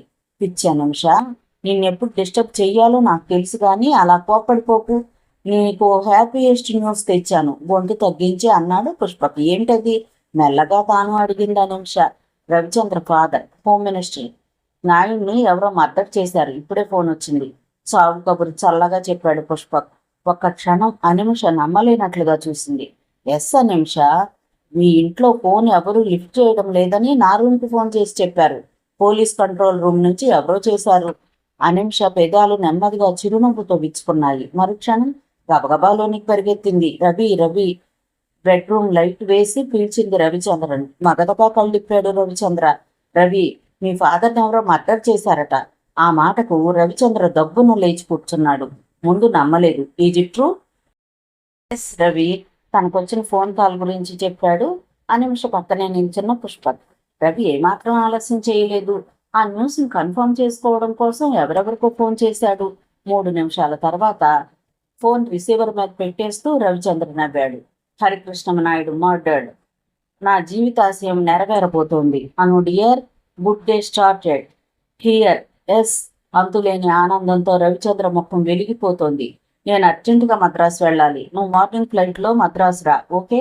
గబగబా డ్రెస్ వేసుకుంటూ అన్నాడు రవిచంద్ర. సార్, నేను కలిసి వస్తాం. రవి, ముందు నువ్వు వెళ్ళు. పక్కనే ఉన్న పుష్పక్ అన్నాడు. మరో 5 నిమిషాల్లో సూట్లోంచి బయటకు వచ్చాడు రవిచంద్ర. కారెక్కబోతున్న రవిచంద్ర చెవిలో, నా బర్త్డే గిఫ్ట్ గురించి మర్చిపోవు కదూ గుసగుసలాడింది ఆ నిమిషం. ఇక నుండి కోట్ల ఆస్తి మనది. Don't worry. హ్యాపీగా ఆమె బొగ్గ గిల్లుతూ అన్నాడు రవిచంద్ర. కారు వెళ్ళిపోయింది. హుషారుగా సూట్లోకి వచ్చింది ఆ నిమిష. సోఫాలో కూర్చుని బాటిల్ ఓపెన్ చేస్తున్న పుష్పక్ పక్కన కూర్చుని, రవిచంద్ర డాడీని ఎవరు మర్డర్ చేసి ఉంటారంటావు ఆసక్తిగా అడిగింది. గ్లాసులో డ్రింక్ పోసుకుని ఐస్ క్యూబ్స్ వేసుకుని డ్రింక్ సిప్ చేస్తూ ఆ నిమిష కళ్ళల్లోకి సూటిగా చూస్తూ, ఎవరో చెప్పమంటావా సీరియస్గా అడిగాడు పుష్పక్. మీకు తెలుసా? ఆశ్చర్యంతో కళ్ళు పెద్దవి చేసుకుని అడిగింది. ఎవరితో చెప్పనంటే చెప్తాను సిగరెట్ వెలిగిస్తూ అన్నాడు. చెప్పు. నేనే. గ్లాసులోని డ్రింకును ఒకేసారి తాగేస్తూ అన్నాడు పుష్పక్. ఆ మాటకు నవ్వింది ఆ నిమిష. లేకపోతే మరేంటి? ఎలాగోలా రవిచంద్రకున్న ఒక్కడు తొలిగిపోయింది. పవన్ రవిచంద్రకు వస్తుంది, పైసలు మనకొస్తాయి. ముందు ముందు చాలా మార్పులు జరుగుతాయి. కాబట్టి రవిచంద్రని జాగ్రత్తగా నీ గుప్పిట్లో ఉంచుకో. అండర్స్టాండ్? అంటే రవిచంద్రని పెళ్లి చేసుకోమని అడిగేసేయమంటావా సీరియస్గా అడిగింది ఆ నిమిష. తన ఒళ్ళోకి లాక్కుని ఆమె మీద చెయ్యేస్తూ, అంటే రవిచంద్రని పెళ్లి చేసుకోవాలని ఉందా నీకు? ఉందని కాదు, ఉంటే అన్ని విధాలా నీకు పనికి వస్తుందని. చూడను, రవిచంద్రను ఎందుకు పట్టుకున్నానో, నిన్ను ఎరగా పెట్టి ఎందుకు ఆడుస్తున్నానో నీకు తెలుసు. పిచ్చి పిచ్చిగా ఆలోచించి నాకెసరు పెట్టడానికి ట్రై చేసావనుకో, మళ్ళీ నువ్వు క్యాబరెట్ డాన్సర్ గానే బతకాల్సి వస్తుంది. గుర్తుంచుకో. నేనేమన్నానని నీకు అంత కోపం? పుష్ప డియర్, నువ్వెలా ఆడమంటే నేను అలా ఆడుతున్నాను కదా. గోముగా అతని చెంపల్ని ముట్టు అంది. పుష్పక్ శాంతించాడు. ఆ నిమిషని సిస్టర్ అనిపించి తన దగ్గర కుక్కలా పడిండే పుష్పక్ నిజానికి ఎవరో రవిచంద్రకు తెలియదు. ఆ నిమిష పుష్పక్ల మధ్య ఉన్న సంబంధం గురించి కూడా రవిచంద్రకు తెలియదు. నాయుడు ఎస్టేట్స్ అనే 600 కోట్లు కలిగిన ఎంపైర్కు తానే మహారాజు కావాలని రవిచంద్ర చిరకాలపు ఆశ. కానీ అదే ఆశతో ఇంకొంతమంది ఉంటారని రవిచంద్ర లాంటి వాడు ఊహించలేదు. అలాంటి ఆశతో బతుకుతున్నవాడు, అందుకోసం తన ఆశయాన్ని దక్కించుకోవడం కోసం ఏదైనా చేయడానికి సిద్ధంగా ఉన్నవాడు పుష్పక్. సమయం కోసం ఎదురు చూస్తున్నాడు పుష్పక్. అందుకే ఆ నిమిష కూడా అతనితో చేతులు కలిపింది. కానీ నాయుడు ఎంపైర్కి పుష్పక్కి గల సంబంధం ఏమిటో దానికి మాత్రం అనిమిష దగ్గర జవాబు లేదు. పుష్పక్ మనసులో దాగున్న రహస్యం అది. అహ్మదాబాద్లోని ఇండియన్ ఇన్స్టిట్యూట్ ఆఫ్ మేనేజ్మెంట్కు చెందిన లేడీస్ హాస్టల్. ఉదయం 7 గంటలైంది. అమ్మాయిలందరూ బ్రేక్ఫాస్ట్ చేస్తున్నారు. వారిలో ముక్తానంద కూడా ఉంది. హాల్లో ఓ పక్కగా టీవీ న్యూస్ సిగ్నేచర్ ట్యూన్ వచ్చింది. ఆ వెంటనే అనౌన్సర్ ప్రత్యక్షమైంది. ఉదయం వార్తల్లో ముఖ్యాంశాలు. నిన్న మధ్యాహ్నం ప్రమాణ స్వీకారోత్సవంలో పాల్గొని హోంమంత్రిగా పదవీ బాధ్యతలు స్వీకరించిన ఆంధ్రప్రదేశ్కు చెందిన ప్రముఖ పారిశ్రామికవేత్త అని వినపడగానే తలెత్తి చూసింది ముక్తానంద. శ్రీ హరికృష్ణమనాయుడు దారుణమైన హత్యకు గురయ్యారు. వార్త వినగానే తాను వింటున్నదేమిటో తనకే అర్థం కాని స్థితిలో కొద్ది క్షణాలుండిపోయింది. అర్థం కాగానే నమ్మలేనట్లుగా డీప్ షాక్ గురైంది. టీవీలో వార్తలు కొనసాగుతూనే ఉన్నాయి.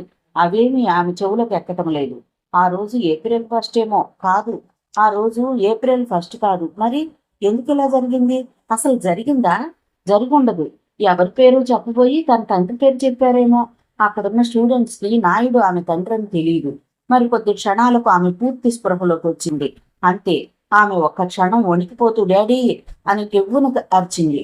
ఆమె మెదడు మొద్దుబారిపోయినట్లుగా అయిపోయింది. కేక వేస్తూనే స్పృహ తప్పి పడిపోయింది. హోంమంత్రిగా ప్రమాణ స్వీకారం చేసిన అనంతరం శ్రీ హరికృష్ణ నాయుడు కొంతమంది పార్టీ ప్రముఖులతో జైపూర్లో అభినందన సభలో పాల్గొనడానికి అని టీవీ వార్తలు వస్తున్న సమయంలో వార్డెన్తో సహా హాస్టల్ స్టూడెంట్స్ అందరూ ఒక్కొమ్మడిగా ఆమెను చుట్టుముట్టేశారు. జరిగినదేమిటో, ఎందుకలా ఆమె స్పృహ తప్పిపోయిందో అర్థం కాక. అదే సమయంలో వార్డెన్ ఆఫీస్ రూమ్లోని ఫోన్ మోగింది. మద్రాసులోని అడయారు ప్రాంతంలోని మర్రి చెట్టుకు 100 గజాల దూరంలో ఉన్న విశాలమైన భవనం ముందు వందలాది కార్లు బారులు తీరున్నాయి. అక్కడ లాన్లో బయట గుంపులు గుంపులుగా ఉన్న జనం ప్రతి ఒక్కరూ విషాదంలో మునిగిపోయారు. ఎక్కడ చూసినా వందలాది మంది పోలీసులు, నిలువెత్తు గోడలు, తర్వాత విశాలమైన గార్డెన్, పోర్టికో, ఆ తర్వాత పెద్ద హాలు, ఆ హాలు మధ్య భాగంలో హరికృష్ణమనాయుడు శవాన్నుంచారు రాష్ట్ర గవర్నర్, ఆ తర్వాత ముఖ్యమంత్రి. కొద్ది నిమిషాల ముందే వచ్చి శవం మీద దండలు వేసి తమ శ్రద్ధాంజలి ఘటించి వెళ్లిపోయారు. వరుసగా పుర ప్రముఖులు, పార్టీ నేతలు, పారిశ్రామికవేత్తలు విషాద హృదయాలతో వచ్చి శ్రద్ధాంజలి ఘటిస్తున్నారు. శవానికి కొంచెం దూరంలో విషాదాన్ని అభినయిస్తూ నిల్చున్న రవిచంద్రన్ ఓదారుస్తున్నారు. హరికృష్ణమనాయుడికి దాదాపు శిష్యుడు లాంటి వాడైన హైదరాబాద్కు చెందిన ఓ పారిశ్రామికవేత్త తన గురువు గారికి శ్రద్ధాంజలి ఘటించి రవిచంద్ర వైపు నడిచాడు. రవి, ఏంటి ఇలా అయిపోయింది? అందుకే నేను నెత్తి నోరు కొట్టుకున్నాను. ఆ డర్టీ పాలిటిక్స్ లోకి వెళ్ళొద్దని ఎంత చెప్పినా వినలేదు. హంతకుల్ని సులభంగా వదలకు. నీకు నా పూర్తి సహకారం ఉంటుంది. ఆ పారిశ్రామికవేత్త పేరు రఘునాథ్. అంకుల్, మీతో కొంచెం సేపు మాట్లాడాలి, పక్కకొస్తారా? రఘునాథ్ ఒకప్పుడు హరికృష్ణమనాయుడు దగ్గరే పనిచేసేవాడు. హరికృష్ణమనాయుడి ఎక్స్పోర్ట్ కంపెనీలో జనరల్ మేనేజర్ పోస్ట్లో ఉండేవాడు. తన ఆధీనంలోని కంపెనీల్లో ఓ కంపెనీకి రఘునాథ్ని మేనేజింగ్ డైరెక్టర్ని చేయాలని హరికృష్ణమనాయుడు కోరిక. కానీ రఘునాథ్ ఆలోచనలు అందుకు విరుద్ధంగా ఉన్నాయి. నాయుడు కంపెనీ నుంచి రెగ్యులర్గా ఎక్స్పోర్ట్ అవుతున్న సరుకుని జపాన్లోని నాయుడు చెప్పిన కంపెనీకి కాకుండా తనకు కమిషన్ ఎక్కువగా వచ్చే కంపెనీకి ఇచ్చాడు. తద్వారా ₹1,00,00,000 సంపాదించాడు రఘునాథ్. 2 నెలల తర్వాత నాయుడుకి ఆ విషయం తెలిసింది. అంతవరకు హరికృష్ణమనాయుడు రఘునాథ్ని అనుమానించలేదు. ఫైన్ మార్నింగ్ తన క్యాబిన్లోకి పిలిచి ఆఫీస్లోంచి పంపించేశాడు. రఘునాథ్ కాళ్ల వెళ్లబడ్డాడు. తప్పును క్షమిస్తాడు హరికృష్ణమనాయుడు, కానీ నమ్మక ద్రోహాన్ని క్షమించలేడు. అప్పటి నుండి రఘునాథ్ శత్రువు హరికృష్ణమనాయుడు. అందుకే రవిచంద్రతో సాన్నిహిత్యాన్ని పెంచుకుంటున్నాడు. రఘునాథ్కి 45 ఏళ్లుంటాయి. చూడండి అంకుల్, ఎంతటి ఘోరం జరిగిపోయిందో. నిన్నటి మా డాడీ ఎనిమీస్, ఇవాళ నుంచి నా ఎనిమీస్. వాళ్ళని సులభంగా నేను వదిలిపెట్టను, కానీ మీలాంటి వాళ్ళ కోఆపరేషన్ నాకు కావాలి, నెమ్మదిగా అన్నాడు రవిచంద్ర. ఆస్తి తన హ్యాండ్ ఓవర్లోకి రావాలంటే రఘునాథ్ లాంటి వ్యక్తుల సహకారం తనకు అవసరం. అర్థబలం సాధించాలంటే అంగబలం చాలా ముఖ్యం. నా గురించి నీకు తెలుసు. మీ డాడీ దగ్గర ఎంత నమ్మకంగా ఉన్నానో నీకు తెలియందేం కాదు. నాయుడు ఎస్టేట్లో సెకండ్ సీట్ నాది. కానీ నా శత్రువులు మీ డాడీని నమ్మించగలిగారు. నన్ను అన్యాయంగా బయటకు గెంటేశారు మీ డాడీ. అయినా మీ డాడీని నేను మర్చిపోలేదు. పిలవకపోయినా ఎలక్షన్లో వర్క్ చేశాను. చెప్పు, నీకే హెల్ప్ కావాలన్నా చెప్పు. బయట వ్యక్తినైనా నీ కుటుంబ సభ్యుడిలా, నీ ఆత్మీయుడిలా నీకే సహాయం కావాలన్నా చేయడానికి రెడీగా ఉన్నాను, సిగరెట్ వెలిగించుకుంటూ అన్నాడు రఘునాథ్. రఘునాథ్ కూడా ఇదొక మంచి అవకాశం. అందుకే బయట వ్యక్తిగా అన్న పదాన్ని వాడాడు. మీరు బయట వ్యక్తి ఏంటి అంకుల్? నిన్నటి వరకు మీరు బయట వ్యక్తే కావచ్చు, కానీ రేపటి నుంచి కాదు. డాడీ ఎంపైర్ని నేను స్వాధీనం చేసుకోవడానికి నాకు అండగా నా వైపు నిలవండి. నేను చైర్మన్గా ఛార్జ్ తీసుకున్న మరుక్షణం మిమ్మల్ని మేనేజింగ్ డైరెక్టర్ని చేస్తాను. కాగల కార్యం గంధర్వులు చేయడం అంటే అదే. రఘునాథ్కి కూడా కావాల్సింది అదే. నువ్వు చైర్మన్వి కావాలి.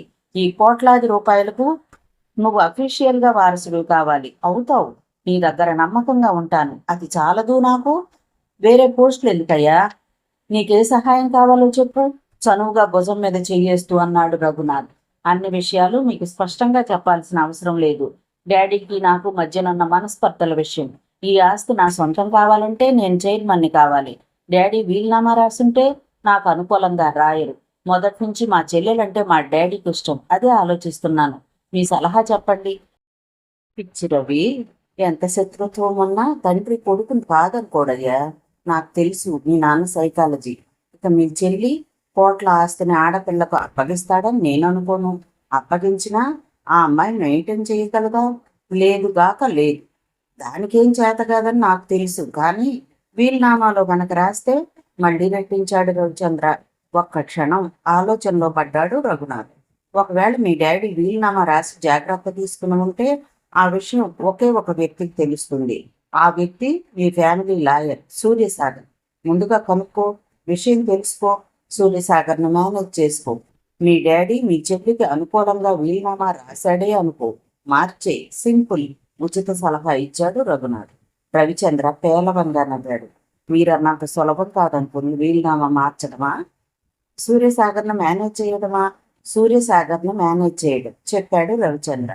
డబ్బు ఏ పైనైనా చేస్తుందని నీకు తెలుసు, నాకు తెలుసు, తెలివైన ప్రతి వాడికి తెలుసు. 1,00,000 దగ్గర 5 లక్షలు పడే పని కాకపోతే చెప్పు, ఇంకో ప్లాన్ వేద్దాం. అంతేనంటారా? ఉత్సాహంగా అడిగాడు రవిచంద్ర. నేనున్నాను కదా, పాచిక నాది, పని నీది. పద పద. ఈ సమయంలో ఎక్కువసేపు మంతనాలు మంచిది కాదు. కుర్చీలోంచి లేస్తూ అన్నాడు రఘునాథ్. ఇద్దరూ కిందికొచ్చారు. సరిగ్గా అదే సమయంలో పోర్టికోలోకి వచ్చి ట్యాక్సీ ఆగింది. అందులోంచి ముక్తానంద దిగింది. విసురుగా సుడిగాలిలా లోనికొచ్చి బోరున ఏడుస్తూ తండ్రి మీద పడిపోయింది. ఆమెను చూసి అక్కడున్న అందరికీ హృదయం ద్రవించిపోయింది.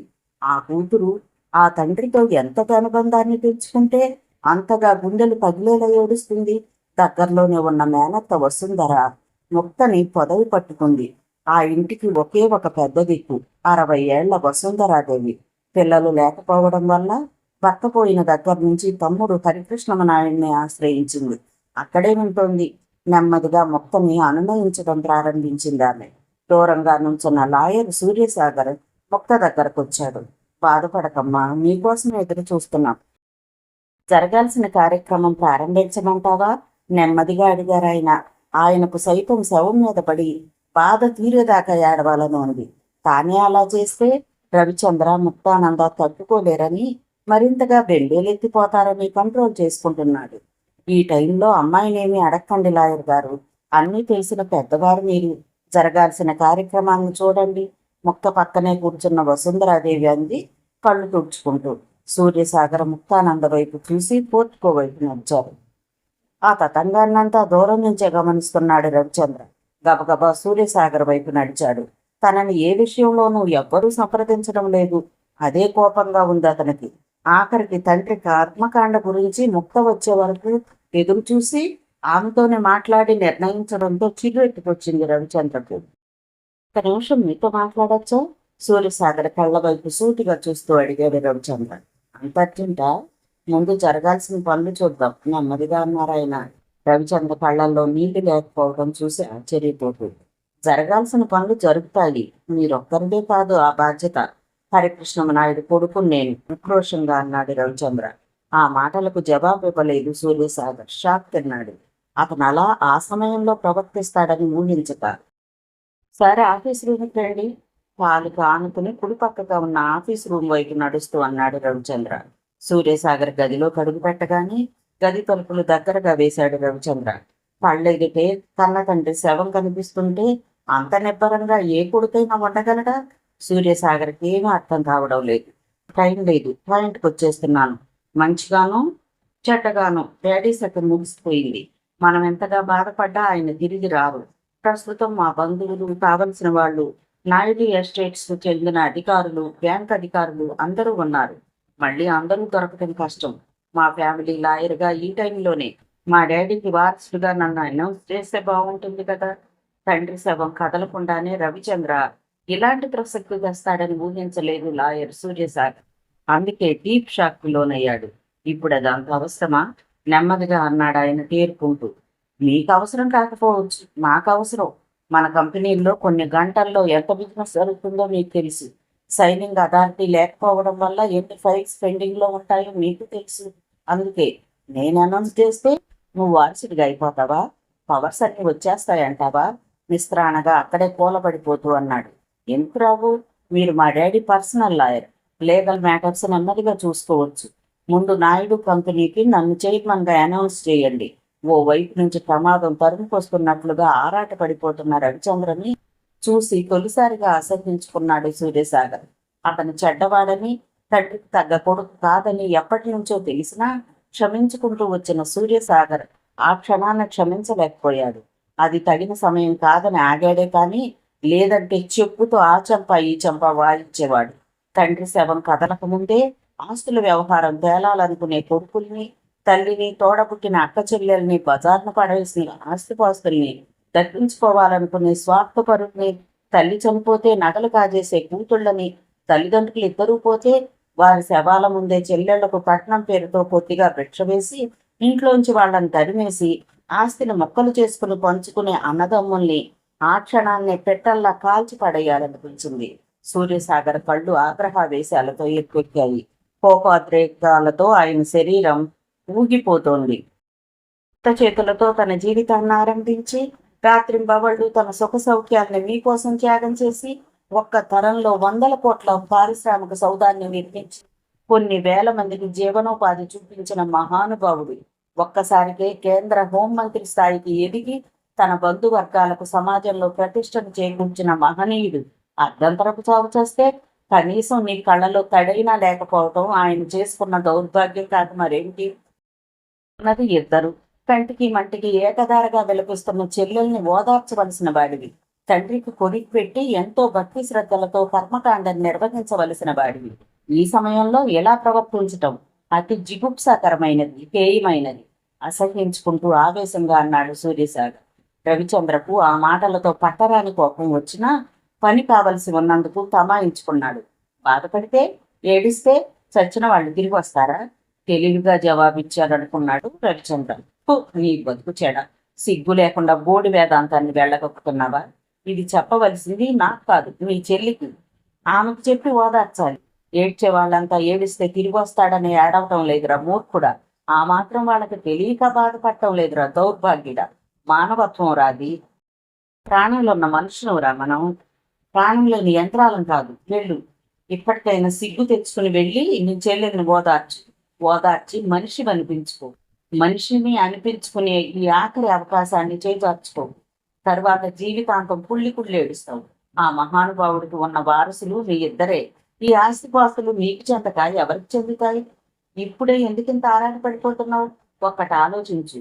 నువ్విప్పుడు చేస్తున్న నీచమైన పనులను మీ నాన్న తన వయసులో చేసుంటే నువ్వు ఇప్పుడు రైల్వే ప్లాట్ఫామ్ మీద ముష్టెత్తుకుంటూ ఉండేవాడివి. తండ్రి ఆస్తి కోసం ఎగబట్టం కాదురా కొడుకులకి కూతుర్లకి కావలసింది. తమ తండ్రి తమ కోసం ఎన్ని సుఖాలను త్యాగం చేశాడు, ఎంత పరిశ్రమించాడని అర్థం చేసుకోవటం కావాలరా అప్రాచ్యుడా.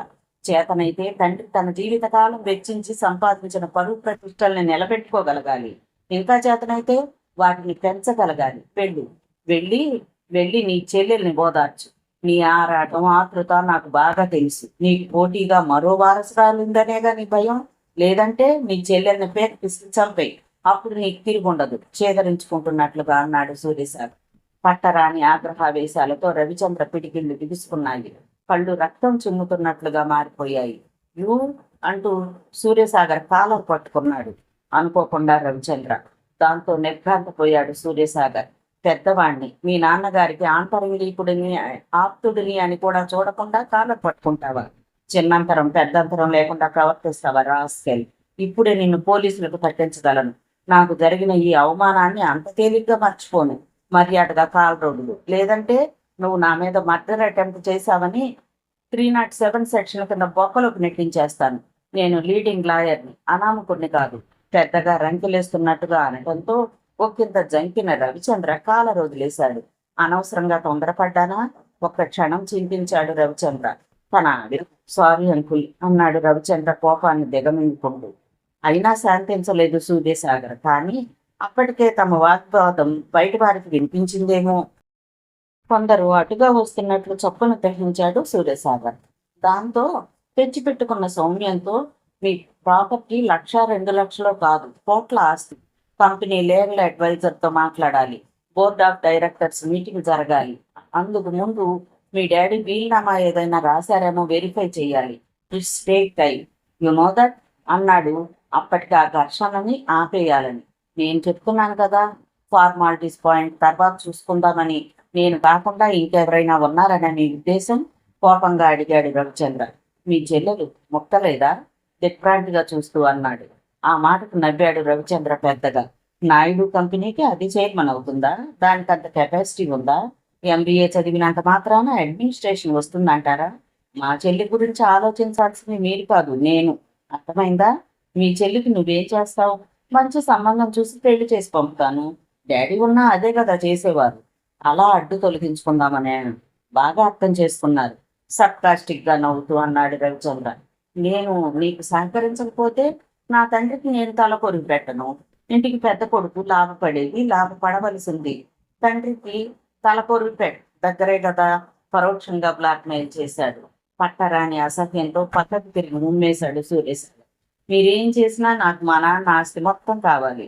నా మీద ఉమ్మేసినా తుడుచుకుపోగలను. నాకు ఆస్తి ముఖ్యం. నీకు సిగ్గుగా లేదు? అది ఉంటే విలాసవంతమైన జీవితాన్ని కొనుక్కోవచ్చు. కోరుకున్నది పొందవచ్చు. కొండ మీద పోతుని దించవచ్చు.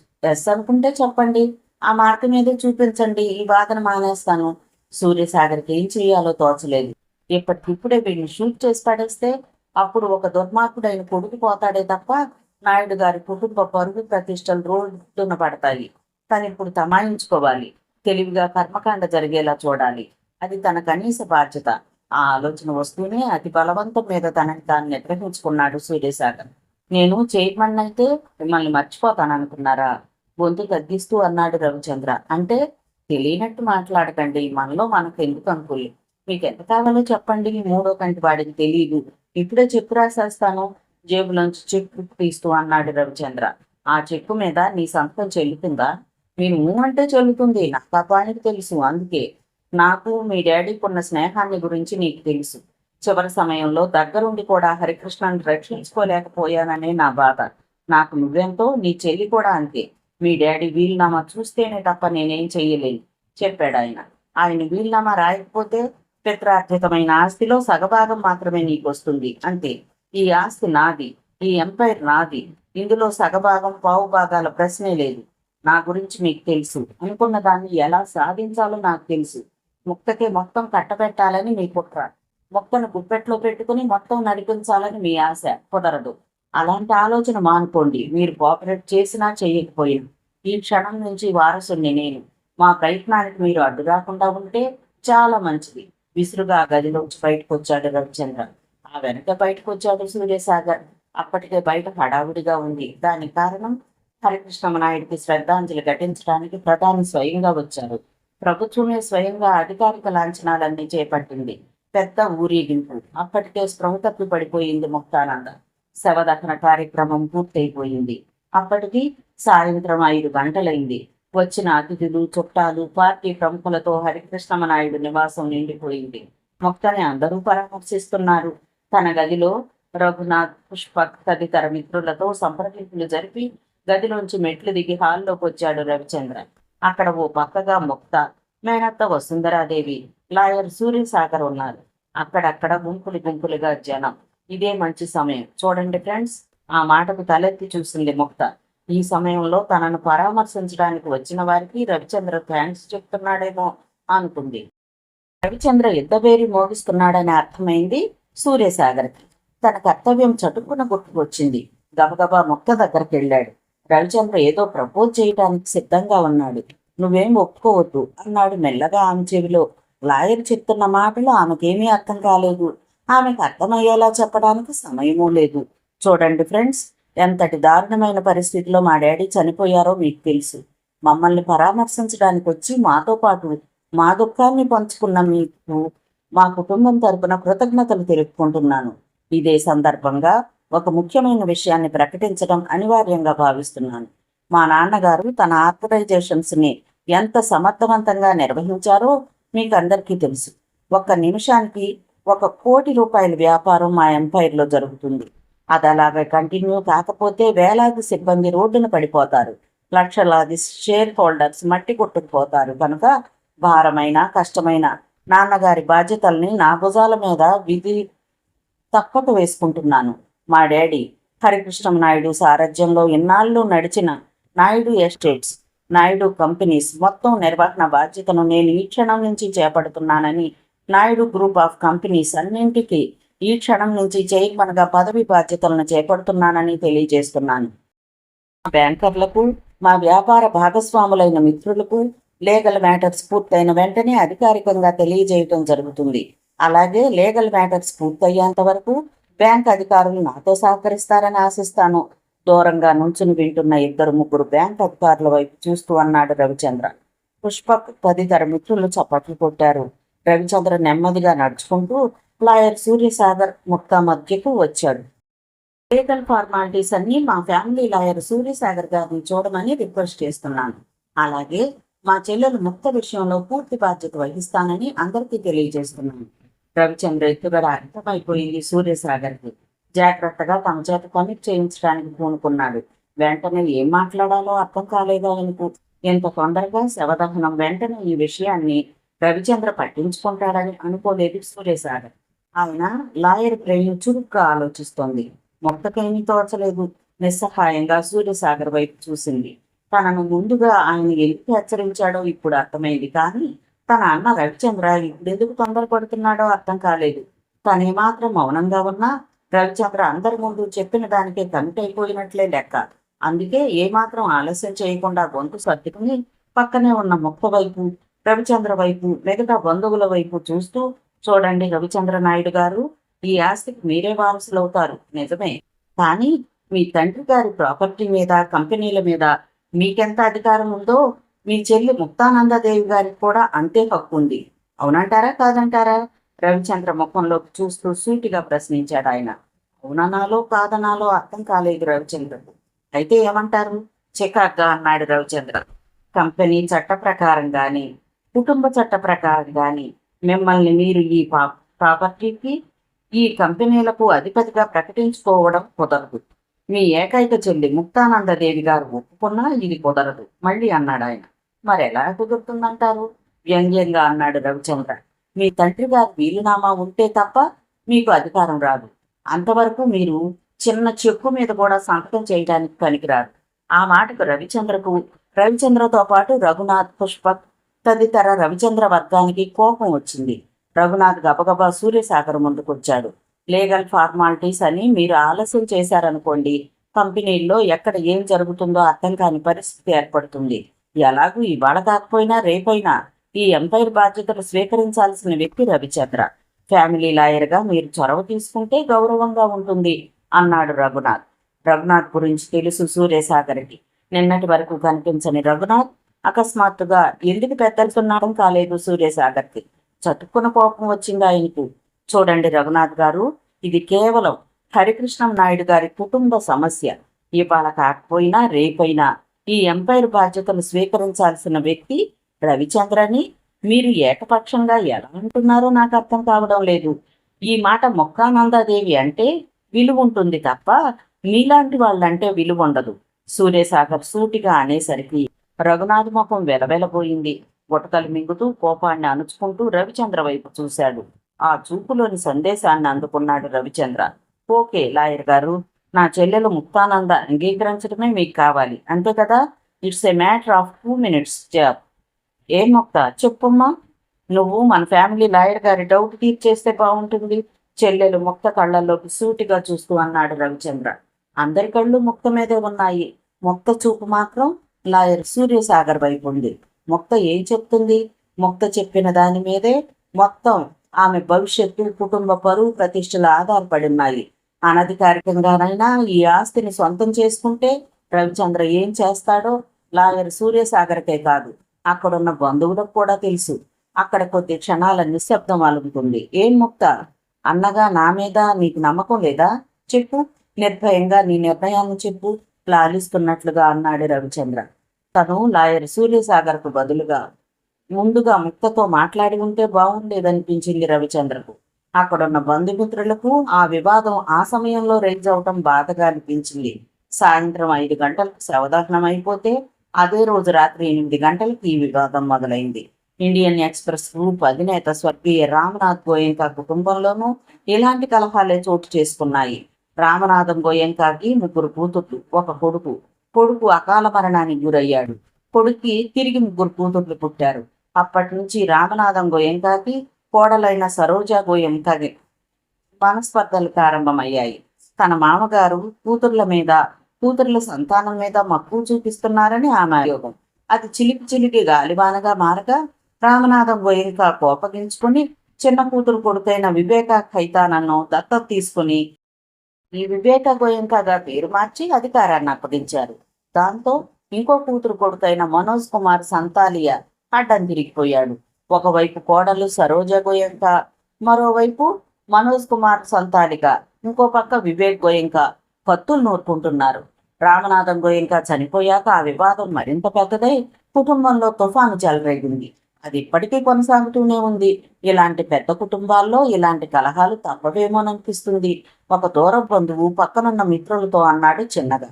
నిజమే, లేదంటే శవదగ్నం అయిన 3 గంటలకే ఇలా ఆస్తి కోసం తారసిల్లుతారా అని మరొకరు అన్నారు. ఇందిరా గాంధీ చనిపోయాక ఆస్తిలో సమాన వాటా కోసం మేనకా గాంధీ అత్త ఇందిరాగాంధీ మీద యుద్ధాన్ని ప్రకటించిందంటారు. బంధాలు, అనుబంధాలు, ఆప్యాయతలు, రక్త సంబంధం, ప్రేమ అంతా పూటకమనిపిస్తుంది ఈ వివాదాలను చూస్తుంటే అని మరొకరు. చిన్న సైజు ఆడిటోరియం అంత ఉన్న హాల్లో గంభీరమైన నిశ్శబ్దం పేరుకుంది. ముక్తానంద ఏమంటుంది అని అటు రవిచంద్రే కాదు, ఇటు వసుంధరాదేవి, లాయర్ సూర్యసాగర్, మిగతా బంధుమిత్రులు కూడా ఊపిరి బిగబట్టి ఎదురు చూస్తున్నాడు. ఒక్కో క్షణం భారంగా గడిచిపోతుంది. అప్పుడే ఆ క్షణాన్ని ముక్తానంద తన అభిప్రాయం చెప్పకుండా ఉంటే బాగుందని సూర్యసాగర్ ఉద్దేశం. ఆ ఉద్దేశాన్ని ఎలా తెలియపరచాలి అందరిలో? అలా చేస్తే ఆమెను తాను ప్రభావితం చేసినట్లుగా భావిస్తారు. ఎలా ఎలా అప్పుడు స్ఫురించిందో ఐడియా. వెంటనే వసుంధరాదేవి వైపు చూసి సంజ్ఞ చేశాడు. దాన్ని క్షణాల్లో అర్థం చేసుకున్న వసుంధరాదేవి మెల్లగా ముక్తానంద వద్దకు వెళ్ళి సముదాయిస్తున్నట్లుగా, చెప్పమ్మా, నీ అభిప్రాయం చెప్పు, అందరికీ వినిపించేలా అని అరగంట టైం అవుతుంది. సూర్యసాగర్ గారితో చర్చించాక ఒక నిర్ణయానికి రా అని తల వంచుకుని తన పెదాల కదలికను దాచిపెడుతూ చిన్నగా అంది. ప్రాణానికి ప్రాణంగా చూసుకున్న కన్న తండ్రి దహన సంస్కారం పూర్తయి 3 గంటలు కూడా కాకుండానే ఆ వివాదం తలెత్తడంతో ఆమెకు బాధగా ఉంది. తన తండ్రి తరువాత తాను బాగా గౌరవించే మేనత్త వసుంధరాదేవిని, లాయర్ సూర్యసాగర్ని, అందుకే మేనత్త మాటని గౌరవించాలనుకుంది. తన అన్న పక్కన ఉన్న వారిని చూసి తనకేదో అనుమానంగా కూడా ఉంది. నాకు అరగంట టైం కావాలి అంది ముక్తానంద పెద్దగా. దాంతో కలవరపడిపోయాడు రవిచంద్ర. అది న్యాయసమ్మతమే, ఆలోచించుకునే చెప్పనివ్వండి. అక్కడున్న చాలా మంది అభిప్రాయపడటంతో విధి లేక సరేనన్నాడు రవిచంద్ర. ముక్తానంద లోపలికి వెళుతూ మేనత్తని సూర్యసాగర్ని లోపలికి రమ్మని సంజ్ఞ చేసింది. అది చూసి రవిచంద్ర షాక్ తిన్నాడు. ఇప్పుడు తన చెల్లెలికి ఏదో నూరి పోస్తారా ఇద్దరు అని అనుకున్నాడు రవిచంద్ర. నీవు తీసుకునే నిర్ణయం నీదై ఉండాలి, మరొకరి ప్రమేయం ఎందుకు? అడ్డు తగిలాడు రవిచంద్ర. ఫ్యామిలీ లాయర్తో సంప్రదించుకునే హక్కు నీ చెల్లెలకుంది. కోట్లతో వ్యవహారం, పరువు ప్రతిష్టలకు సంబంధించిన వ్యవహారం ఇది. ఎవరితో సంప్రదించొద్దు అనే హక్కు నీకు లేదు. వసుంధరాదేవి ఆగ్రహాన్ని వ్యక్తం చేస్తూ అంది. అవును, ఆమె ఇష్టం వచ్చిన వారితో సంప్రదించుకోవచ్చు. అక్కడున్న నలుగురు అనడంతో రవిచంద్ర నోరు కట్టేసినట్లయిపోయింది. సరిగ్గా అరగంటకు తన గదిలోంచి బయటకు వచ్చింది ముక్తానంద. ఏ నిర్ణయం తీసుకుందోనని అందరూ ఉత్కంఠగా ఎదురు చూస్తుండగా నోరు విప్పిందామె. నువ్వొక్కడివే నాన్నగారు వదిలేసి వెళ్లిన వ్యాపారాన్ని నిర్వహించడానికి నేను అంగీకరించటం లేదు. ఇందులో నాకు సమాన వాటా హక్కు ఉంది అంది గంభీరంగా. వసుంధరాదేవి, సూర్యసాగర్ ముఖాలపై వెలుగు. రవిచంద్రవర్గం బాంబు మీద కాలేసినట్లుగా ఉలిక్కిపడ్డారు. లాయర్ తన మేనత్త ముక్తానందకు నూరిపోసినట్లు రవిచంద్రకు అర్థమైపోయింది. అతని ముఖం అవమానంతో ఎర్రబడింది. ముఖ్యంగా తన ఫ్రెండ్స్ ముందే తన చెల్లెలు తనకు అడ్డం తిరగటాన్ని జీర్ణించుకోలేకపోయాడు రవిచంద్ర. అసలు ఆ ప్రస్తావన అప్పుడు తీసుకొచ్చి ఉండవలసింది కాదేమో. విడిగా తన చెల్లెల్ని కలిసి లాలించి బుజ్జగించి ఉంటే పని అయిపోయి ఉండేదేమో. ఎస్, ఖచ్చితంగా అలా చేసుంటే పని జరిగిపోయేది. లాలించి బుజ్జగించకపోయినా ముక్తానంద తన అన్నకు అడ్డొచ్చేది కాదు.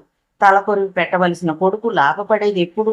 తండ్రి శవం ఇంట్లో ఉండగానే కదా అని తన అన్న బ్లాక్మెయిల్ చేయటాన్ని లాయర్ ద్వారా తెలుసుకున్న ముక్తానంద మనసు విరిగిపోయి కసిగా అడ్డం తిరిగిందని రవిచంద్రకి ఎలా తెలుస్తుంది? చదివింది పెళ్లి చేసుకుని వెళ్ళిపోవడానికి కాదు, మా తండ్రి గారు ఇన్నాళ్ళు నిర్వహించిన బాధ్యతలను నిర్వహించడానికి.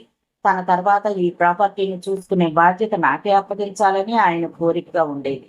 ఆ విషయమై ఆయన నాతో చాలాసార్లు చర్చించారు కూడా. ఎలక్షన్లలో ఆయన పాల్గొనబోయే సందర్భంలో కూడా నేను పాలిటిక్స్లోకి వెళుతున్నాను, నువ్వు మన బిజినెస్లన్నీ చూసుకోవాలి అని ఓసారి నాతో అన్నారు. ఇంకేదో చెప్పబోయింది ముక్తానంద. చెప్పనివ్వలేదు రవిచంద్ర. లాయర్ గారు చాలా తెలివితేటలతో నూడిపోసిన మాటల్ని చిలకలా చెప్తే సరిపోదు. నేను పాలిటిక్స్లోకి వెళుతున్నాను, మన బిజినెస్లన్నీ చూసుకోవాలని డాడీ నీతో చెప్పారా? చెప్పారని డాడీ ఇష్టం అదని నువ్వు చెప్పేస్తే సరిపోతుంది అనుకున్నావా? నో, కుదరదు. ఇది నువ్వు లాయరు ఆడుతున్న డ్రామా అని నాకు తెలుసు. దేనికైనా సాక్ష్యం కావాలి, పెద్ద గొంతుతో అన్నాడు రవిచంద్ర. లాయర్ సూర్యసాగర్ ఆ మాటలకు ముందుకొచ్చి అందుకున్నాడు. చూడండి రవిచంద్ర, మీ డాడీ మీ చెల్లెలతో అన్న మాటలకే మీకు సాక్ష్యం కావాల్సి వచ్చినప్పుడు ఇంత పెద్ద ప్రాపర్టీ మీకు చెందాలంటే, మీరు చైర్మన్ కావాలంటే నోటి మాటల వల్ల ఎలా కుదురుతుందో చెప్పండి. మీకు ముందే చెప్పాను, మీ డాడీ వీలునామా కావాలని, లేదంటే ఆస్తి చెరిసగం అవుతుందే తప్ప ఏ ఒక్కరికో చెందదు తెగేసి చెప్పాడు సూర్యసాగర్. రవిచంద్ర పెద్దగా పిచ్చిగా నవ్వాడు. ఆడపిల్లకు ఆస్తిలో సమాన వాటనా? మీరు కొత్తగా ఈ చట్టాన్ని కనిపెట్టారా? హేళనగా అన్నాడు రవిచంద్ర. నువ్విలా అడ్డు తగులుతావని తెలుసు. అలాగే ఇక్కడున్న కొందరికి ఆడపిల్లకి ఆస్తి హక్కు ఏమిటనే అనుమానము రావచ్చు. అందుకే కోర్టు నుంచి దీన్ని తెచ్చాను, చదువుతా వినండి అంటూ సూర్యసాగర్ జేబులోంచి ఓ కాగితాన్ని బయటకు తీసి చదవటం ప్రారంభించాడు. ఆస్తి హక్కు అన్నది మగపిల్లలకు పుట్టుకతోనే వస్తుంది. అయితే ఆడపిల్లలకు మాత్రం చాలా కాలం ఆస్తిపై ఎలాంటి హక్కులు లేవు. హిందూ కుటుంబాలకు చెందినంత వరకు ఆస్తి హక్కు హిందూ కులాలకు అనుసరించి వస్తుంది. హిందూ లాలో 2 పద్ధతులున్నాయి. ఒకటి దయాబాగ్ స్కూల్ పద్ధతి, రెండోది మెథాక్షర్ స్కూల్ పద్ధతి. దయాబాగ్ స్కూల్ పద్ధతిని ఎక్కువగా బెంగాల్లో అనుసరిస్తూ ఉంటారు. అందుకే దీన్ని బెంగాల్ స్కూల్ పద్ధతి అని కూడా అంటారు. మన దేశంలోని మిగతా అన్ని ప్రాంతాల వారు మితాక్షర్ స్కూల్ పద్ధతిని అనుసరిస్తూ ఉంటారు. ఈ పద్ధతిలో కాలక్రమేణా ఎన్నో ఉపపద్ధతులు కూడా చోటు చేసుకున్నాయి. ప్రతి హిందూ అవిభక్త కుటుంబాన్ని కుటుంబంలోని స్త్రీ పురుష సభ్యులతో కలిసి ఒక ఉమ్మడి కుటుంబంగానే పరిగణిస్తారు. అయితే పూర్వీకుల ఆస్తిపై హక్కు మాత్రం మగపిల్లలకే 4 తరాల వరకు సంక్రమిస్తూ ఉండేది. అంటే ఒక పూర్వీకుని ఆస్తిపై అతనికి, అతని కొడుక్కి, మనువడికి, ముని మనవడికి కూడా సమిష్టి వారసత్వపు హక్కుగా లభిస్తుందన్నమాట. ఈ సమిష్టి వారసత్వపు హక్కు పుట్టుకతోనే సంక్రమిస్తుంది. సమిష్టి వారసుల పుట్టుకను బట్టి, మరణాన్ని బట్టి ఒక్కొక్క వారసుని వాటాలో హెచ్చుతగ్గులు సంభవిస్తూ ఉంటాయి. ఈ వారసుల్లో ఎవరైనా ఒకరు చనిపోతే వాటాపై ఉన్న హక్కు మిగిలి ఉన్న వారసులకు లభిస్తుంది. 1937వ సంవత్సరం వరకు ఉమ్మడి కుటుంబంలోని ఆస్తిపై స్త్రీలకు ఎటువంటి హక్కు ఉండేది కాదు. మొట్టమొదటిసారిగా హిందూ మహిళలకు కూడా ఆస్తి హక్కు కల్పిస్తూ ఓ చట్టాన్ని 1937వ సంవత్సరంలో చేశారు. Hindu women's right to property act 1937 అన్న ఈ చట్టం ఏప్రిల్ 14వ తారీఖు నుంచి అమల్లోకి వచ్చింది. ఈ చట్టం ప్రకారం భర్త గతించిన భార్యకు, అంతకు ముందే వితంతువైన కోడలకు, అలాంటి పరిస్థితిలో ఉన్న మనుమని భార్యకు కూడా పూర్వీకుల ఆస్తిపై మగవారికి మళ్ళీనే హక్కు లభిస్తుంది. అయితే కొన్ని షరతులపై. ఆ షరతులేమిటంటే, ఇలా సంక్రమించిన ఆస్తిని ఈ మహిళలు అనుభవించవచ్చు, కానీ దానిని విక్రయించేందుకు కానీ ఇతరత్రా వినియోగించుకునేందుకు కానీ వీరికి ఎట్టి హక్కు ఉండదు. వీరి మరణానంతరం వీరి వాటా కూడా కుటుంబంలోని ఇతర మగ సభ్యులకు చేరిపోతుంది. సంపూర్ణమైన హక్కులు లభించని ఈ చట్టం కేవలం కంటి తుడుపు చర్యగా భావించిందే తప్ప స్త్రీలకు సరి అయిన న్యాయాన్ని కల్పించలేకపోయింది. 1956వ సంవత్సరం జూన్ నెల 17వ తారీఖు వరకు ఈ పరిస్థితే కొనసాగింది. సరిగ్గా ఆ రోజే హిందూ స్త్రీల స్థితిగతులను కాస్త మెరుగుపరిచిన హిందూ సక్సెషన్ యాక్ట్ అమల్లోకి వచ్చింది. 1956వ సంవత్సరంలో అమల్లోకి వచ్చిన హిందూ సక్సెషన్ యాక్ట్ హిందువులకు, బౌద్ధ మతస్థులకు, జైనులకు, సిక్కులకు వర్తిస్తుంది. ఈ యాక్ట్లోని 14వ సెక్షన్ ప్రకారం స్త్రీలకు సంపూర్ణమైన ఆస్తి హక్కులు లభించాయి. హిందూ చట్ట ప్రకారం ఆస్తి 2 రకాలు. ఒకటి సమిష్టి కుటుంబపు ఆస్తి, రెండవది స్వార్జితపరమైన ఆస్తి. సమిష్టి కుటుంబపు ఆస్తి అంటే తండ్రి, తాత, ముత్తాత ఇలా తమ పూర్వీకుల నుంచి ఒక హిందువుకు సంక్రమించిన ఆస్తిపాస్తులు కుటుంబంలోని ఇతర సభ్యులతో కలిసి, అంటే తండ్రి కొడుకులు లేదా అన్నదమ్ములు కలిసి ఉమ్మడిగా చేసిన వ్యాపారం, ఇతర కార్యకలాపాల వచ్చిన ఆదాయంతో సమకూర్చుకున్న ఆస్తులు సొంతంగా సంపాదించినదే అయినప్పటికీ స్వచ్ఛందంగా తమ ప్రత్యేక హక్కును వదులుకొని కుటుంబం అంతటి కోసం సమర్పించిన ఆస్తులు. ఇటువంటి ఆస్తులను ఆ వ్యక్తి యొక్క ప్రవర్తన ఆధారంగా ఉమ్మడి ప్రయోజనం కోసం దాఖలు చేసినట్లుగా గుర్తించాలి. పైన చెప్పుకున్నవన్నీ సమిష్టి కుటుంబ ఆస్తులుగా పరిగణిస్తారు. ఈ ఆస్తులపై తండ్రి జీవించి ఉండగా కూడా కొడుకు, కూతుళ్లకు సమాన హక్కు ఉంటుంది. 1986 AP amendment to succession act 13 ప్రకారం కూతురుకు కూడా కొడుకులతో పాటు ఆస్తిలో సమాన భాగం లభిస్తుంది. అయితే 1985 సెప్టెంబర్ 5 నాటికి ఆమె అవివాహిత కావాలి. తండ్రి స్వార్జిత ఆస్తిలో మాత్రం ఆయన జీవించి ఉండగా కొడుకులకు కానీ కూతుళ్లకు కానీ ఎటువంటి హక్కు ఉండదు. తండ్రి తన ఇష్ట ప్రకారం ఆ ఆస్తిని అమ్ముకోవచ్చు, కానుకగా ఇవ్వచ్చు, లేదా విల్లు ద్వారా తన అభిష్ట ప్రకారం వినియోగించనవచ్చు. ఏ విధమైన విల్లు రాయకుండా మరణించినట్లయితే చట్ట ప్రకారం అతని స్వార్జితం, పిత్రార్జితం రెండింటిలోనూ హక్కు ఉంటుంది. ఇద్దరికీ చెరి సగం ఆస్తి లభిస్తుంది. చదవటం ఆపాడు ఒక్క క్షణం సూర్యసాగర్. అంత పకడ్బందీగా తయారై వస్తాడని ఊహించని రవిచంద్ర వర్గం డీప్ షాక్కి లోనైంది. 1985కి ముందు పెళ్లి కాని ఆడపిల్లలు తమ పుట్టింట్లో హీనంగా న్యూన్యతా భావంతో బతకనక్కర్లేదు. అన్నలకో తమ్ముళ్లకో లొంగి ఉండనక్కర్లేదు. అన్నలు తమ్ముళ్ళు వ్యాపారం చేసి సంపాదిస్తూ అక్కల ముందు చెల్లెళ్ల ముందు ఫోజు కొట్టడం, అహం ప్రదర్శించడం చేస్తూ ఉంటారు. వాళ్ళ బ్రతుకు వీళ్ళు కోర్టులకు వెళ్లేంత వరకే అని వాళ్ళకు తెలియదు పాపం. అన్నదమ్ములు వ్యాపారం చేసేది ఎవరు సంపాదించిన ఆస్తి మీద? తాత తండ్రి సంపాదించిన ఆస్తి మీదే అయితే ఆడపిల్లలకు సమాన హక్కు ఖచ్చితంగా ఉంది. అన్నదమ్ములు తమకై తాము సంపాదించుకున్న దాని మీద, వాళ్ళ భార్యను తెచ్చిన దాని మీద ఆడపిల్లలకు హక్కు ఉండదు. అయితే ఈ మధ్య కొందరు అతి తెలివితేటలు ప్రదర్శిస్తున్నారు. తండ్రి చేసిన అప్పులున్నాయి కదా అని అప్పుడు ఆస్తి అప్పుగా సమానంగా పంచుకోవాలి, ఆ అప్పులు న్యాయంగా చేసినా నిజమైన అప్పులై ఉండాలి, ఆడపిల్లకు ఆస్తి హక్కును హరించడానికి చూపించే దొంగ అప్పులై ఉండకూడదు. అన్నదమ్ముల ఆధ్వర్యంలో కుటుంబ వ్యాపారం నడిచేటప్పుడు అన్నదమ్ముల అసమర్థత వల్ల వ్యాపారంలో నష్టం వస్తున్నా ఆడపిల్లల అడ్డం తిరిగి వాళ్ళని తప్పించవచ్చు. మా అన్నదమ్ముల అసమర్థతకు పిల్లలమైన మేమెందుకు బలి కావాలని కోర్టు ద్వారానే నిలదీసి అడగనవచ్చు. అప్పులు తీర్చగలిగే అవకాశం ఉండి కూడా తీర్చకుండా వాటిని అలాగే ఉంచేస్తే ఆడపిల్లలు ఆస్తి హక్కు మీదకు రారని కొందరు ఈ మధ్య అతి తెలివితేటలు ప్రదర్శిస్తున్నారు. అప్పుడు ఆడపిల్లలు కోర్టును అర్థిస్తే కోర్టు రిజిస్ట్రార్ను పంపిస్తుంది వ్యవహారాలను చూడమని. అన్నదమ్ముల మూర్ఖత్వానికి, అహానికి, అసమర్థతకు ఆడపిల్లలు ఎందుకు బలి కావాలి? 4 లక్షల అప్పు చూపించి అన్నదమ్ములు భయపెడితే 40 లక్షల ఆస్తుల్ని ఆడపిల్లలు తెలివి తక్కువగా ఎందుకు వదులుకోవాలి? ఆస్తులన్నీ అప్పులు తీర్చిపెట్టమని కోర్టును అర్థిస్తే సరే. అసలు ఆడపిల్లలే పిరికిగా తామేదో అన్నదమ్ముల దయాదాక్షణ్యాల మీద బ్రతుకుతున్నట్లు వీలవబట్టే ఇవన్నీ. ఒక్క నోటీస్ ఇస్తే ఆస్తి బద్దలైపోతుంది.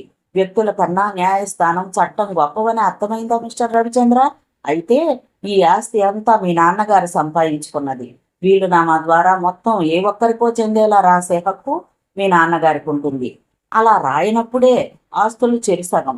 వీలునామా రాశారో లేదో ముందు తెలుసుకోవాలి. అదన్నమాట విషయం, నెంపాదిగా అన్నాడు సూర్యసాగర్. ఫ్యామిలీ లాయర్గా వీలునామా విషయం మీకే తెలియాలి.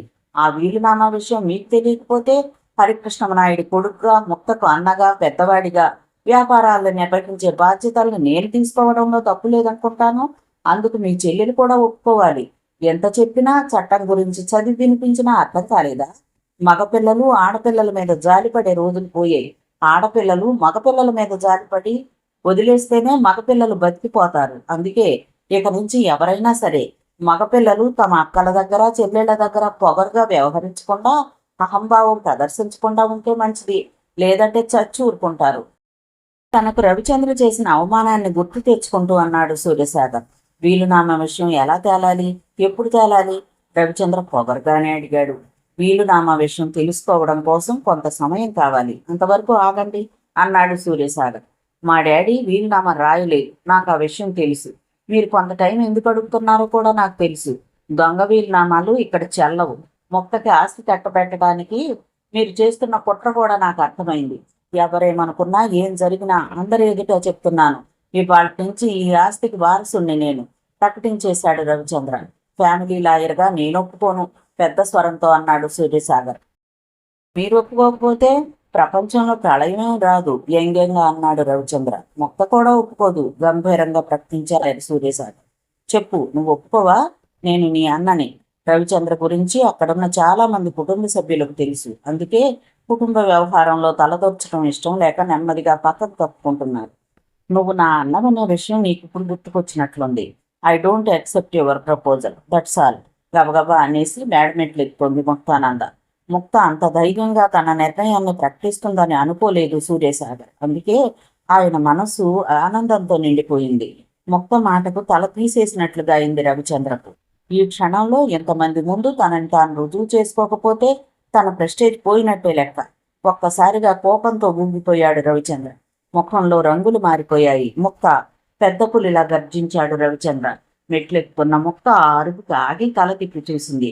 రవిచంద్ర పరుగు పరుగున మెట్లెక్కి ముక్త చేయి పట్టుకున్నాడు. రెస్పెక్టెడ్ ఫ్రెండ్స్, ఇది మా ఆస్తి వ్యవహారం, కుటుంబ వ్యవహారం.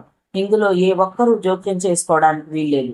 మిస్టర్ లాయర్, మొదటి నుంచి మీరు మా కుటుంబంలో కలతలు సృష్టిస్తూనే వచ్చారు.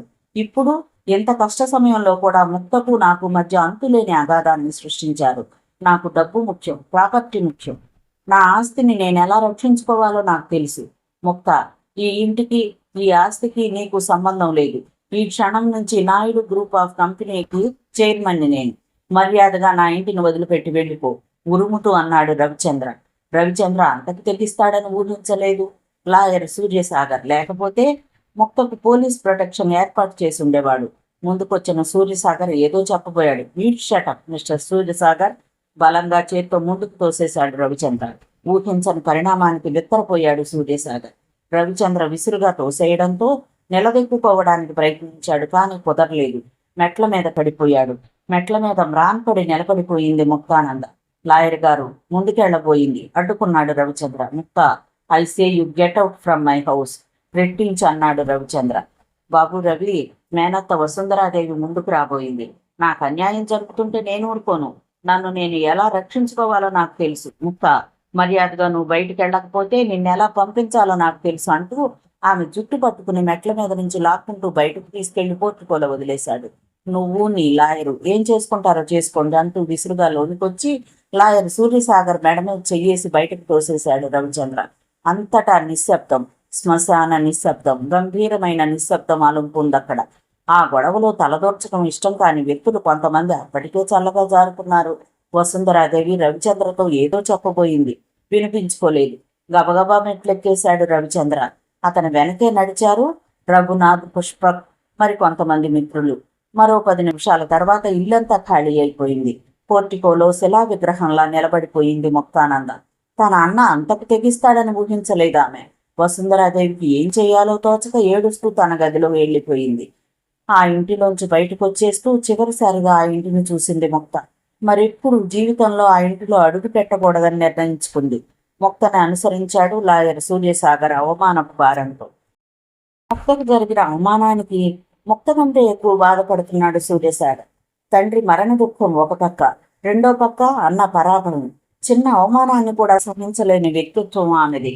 2 రోజుల పాటు మనిషి కాలేకపోయింది ముక్త. ఆమె మానసికంగా కోలుకునేంత వరకు ఆమెను డిస్టర్బ్ చేయదలుచుకోలేదు సూర్యసాగర్. అంతవరకు సూర్యసాగర్ గెస్ట్ హౌస్ లో ఉన్న ముక్త 3వ రోజు నాడు అహ్మదాబాద్ వెళ్లిపోవడానికి సిద్ధమైపోయింది. ఎక్కడికమ్మా ప్రయాణం అడిగాడు సూర్యసాగర్. అంతా అయిపోయింది అంకుల్. డాడీ చనిపోయాక కానీ అన్నయ్య నిజస్వరూపం నాకు అర్థం కాలేదు. నాకు బ్రతకడానికి కోట్లు అక్కర్లేదు. ఎవ్వరి మీద ఆధారపడకుండా నేను బతకగలను అంకుల్. ఆ ధైర్యం నాకుంది. ముక్తలో అంత నైరాశ్యాన్ని ఎప్పుడూ చూడలేదు సూర్యసాగర్. నువ్వింత బేలవని నేనెప్పుడూ అనుకోలేదమ్మా. మరి నీకు అన్యాయం చేస్తున్నది నిజానికి నీ తోడపుట్టినవాడు కాదు. ఏ ఏ శక్తులు అతన్ని అలా ఆడిస్తున్నాయో నాకు తెలుసు. తాను చేస్తున్న తప్పులకు తను త్వరలోనే శిక్షణ అనుభవిస్తాడు. ఆ విషయం నాకు తెలుసు. నువ్వు గనక ఇప్పుడు చేతులు కట్టుకుని నీ దాకా నువ్వు వెళ్ళిపోతే నీకు గాని నీ అన్నకు గాని ఒక్క పైసా మిగలదు. బాగా ఆలోచించు. మీరు వెంటనే వ్యాపారాలని సమర్థవంతంగా కొనసాగించకపోతే వేలాది సిబ్బంది రోడ్డును పడిపోతారు. లక్షలాది షేర్ హోల్డర్స్ మట్టి కొట్టుకుపోతారు. మీ అన్న అన్నాడు గుర్తుందా? అతను అన్నది నిజమే, కానీ అతను ఆ మాటల్ని నిజాయితీతో అనలేదు. ఆస్తిని చేజిక్కించుకునేందుకు, నలుగురిని కన్విన్స్ చేసేందుకు అన్నాడు. కానీ నువ్వు నిజంగా ఆ బాధ్యతల్ని తీసుకోవాలి. మీకు మీ నాన్నగారు 50 ఎకరాల పొలం మాత్రమే వదిలి వెళ్ళారనుకో. మీ వివాదంలో పడి ఆ పొలం వీడు పడితే మీ ఇద్దరికే నష్టం. కానీ ఇక్కడ అలా కాదే. సమస్య ఇప్పుడు మీ ఇద్దరికీ సంబంధించినది కాదు, సామాజికమైనది. మీ నాన్నగారు తన సిబ్బందిని కన్నబిడ్డల్లా చూసుకునేవారు. షేర్ హోల్డర్స్ లో అపారమైన నమ్మకాన్ని పొందగలిగారు. మీ అన్న ఆ బాధ్యతలను తీసుకుంటే సిబ్బంది రోడ్డును పడతారు. హోల్డర్స్ మీ నాన్నగారిని దుమ్మెత్తి పోస్తారు. ఎందుకంటే మీ అన్నకు విలాసంగా బతకటం తప్ప బాధ్యత తెలియదు. అతని పక్కనున్న వారిని చూసావా? ఎందుకు వాళ్ళు నీ అన్న పక్కన చేరారంటావు? మీ నాన్నగారు డిస్మిస్ చేసిన రఘునాథ్ ఇప్పుడు నీ అన్న చెంతకు చేరాడు. ఏమిటి దీనికి అర్థం? మీ అన్నకు వాటా ఇవ్వొద్దని నేను అనడం లేదు. అతను సరైన మార్గంలో పడ్డాక, బాధ్యత తెలుసుకున్నాక ఇవ్వు. లేదంటే మీ కుటుంబ పరువు ప్రతిష్టలు గంగలో కలిసిపోతాయి. ముఖ్యంగా మీ నాన్నగారి పరువు ప్రతిష్టలు. బాగా ఆలోచించి ఓ నిర్ణయానికి రా. సూర్యసాగర్ హితబోధ చేశాడు ఓపిగ్గా. అయితే నన్నేం చేయమంటారు? డబ్బు కోసం అన్నయ్యలా నిస్సిగ్గుగా మంచి మర్యాద మర్చిపోమంటారా? లేదమ్మా, మంచి మర్యాద మర్చిపోవద్దు, కానీ మీ డాడీ పేరు నిలబెట్టాలి. మీ డాడీ ఎంపైర్కి నువ్వు చైర్మన్వి కావాలి. నీ యుద్ధం అన్నయ్యతో కాదు, ఆదర్శంతో. పరిస్థితుల్లో మీ డాడీ హత్య చేయబడ్డారో ఒక్కసారి గుర్తు తెచ్చుకో. ఆ హంతకుల్ని అలా స్వేచ్ఛగా వదిలేస్తామా? చెప్పు. మీరేం చెప్తున్నారో నాకు అర్థం కావడం లేదు. మొదటి నుంచి మీ డాడీ ఆశలు నీ మీదే ఉన్నాయి. మీ డాడీ ఎంత కష్టపడి పైకొచ్చారో నీకు తెలీదు. మీ daddy Harikrishnam Naidu overnight business మ్యాన్గా, ఇండస్ట్రియలిస్ట్గా తయారు కాలేదు. అపారమైన కృషి, అపారమైన ప్రతిభ దాని వెనకున్నాయి. ఆయనకు మీ అన్నయ్య మీద కంటే నీ మీదనే ఆశలున్నాయి. నాయుడు గ్రూప్ ఆఫ్ కంపెనీస్కి నిన్ను చైర్మన్గా చెయ్యాలని ఆయన కోరిక. ఆ విషయం నాతో చాలాసార్లు చర్చించారు ఆయన. ఆయన ఆశలకు, ఆశయాలకు ప్రతినిధిగా నిలవాల్సిన నైతిక బాధ్యత నీకు లేదా చెప్పు. అలాగే మీ డాడీని నిర్దాక్షిణ్యంగా మద్దతు చేసిన హంతకుల మీద పగ తీర్చుకోవలసిన అవసరం నీకు లేదా? ఉంది. చటుక్కునొచ్చింది ఆమె నోటి వెంట. సూర్యసాగర్ కళ్ళల్లో ఓ కాంతి వెలుగు. ఉంటే ఆస్తి లేకపోతే పగ తీర్చుకోలేనా? మా నాన్నగారిని చంపిన వాడి మీద పగ తీర్చుకోవడానికి ఆస్తిలో వాటా కావాలా? కావాలమ్మా.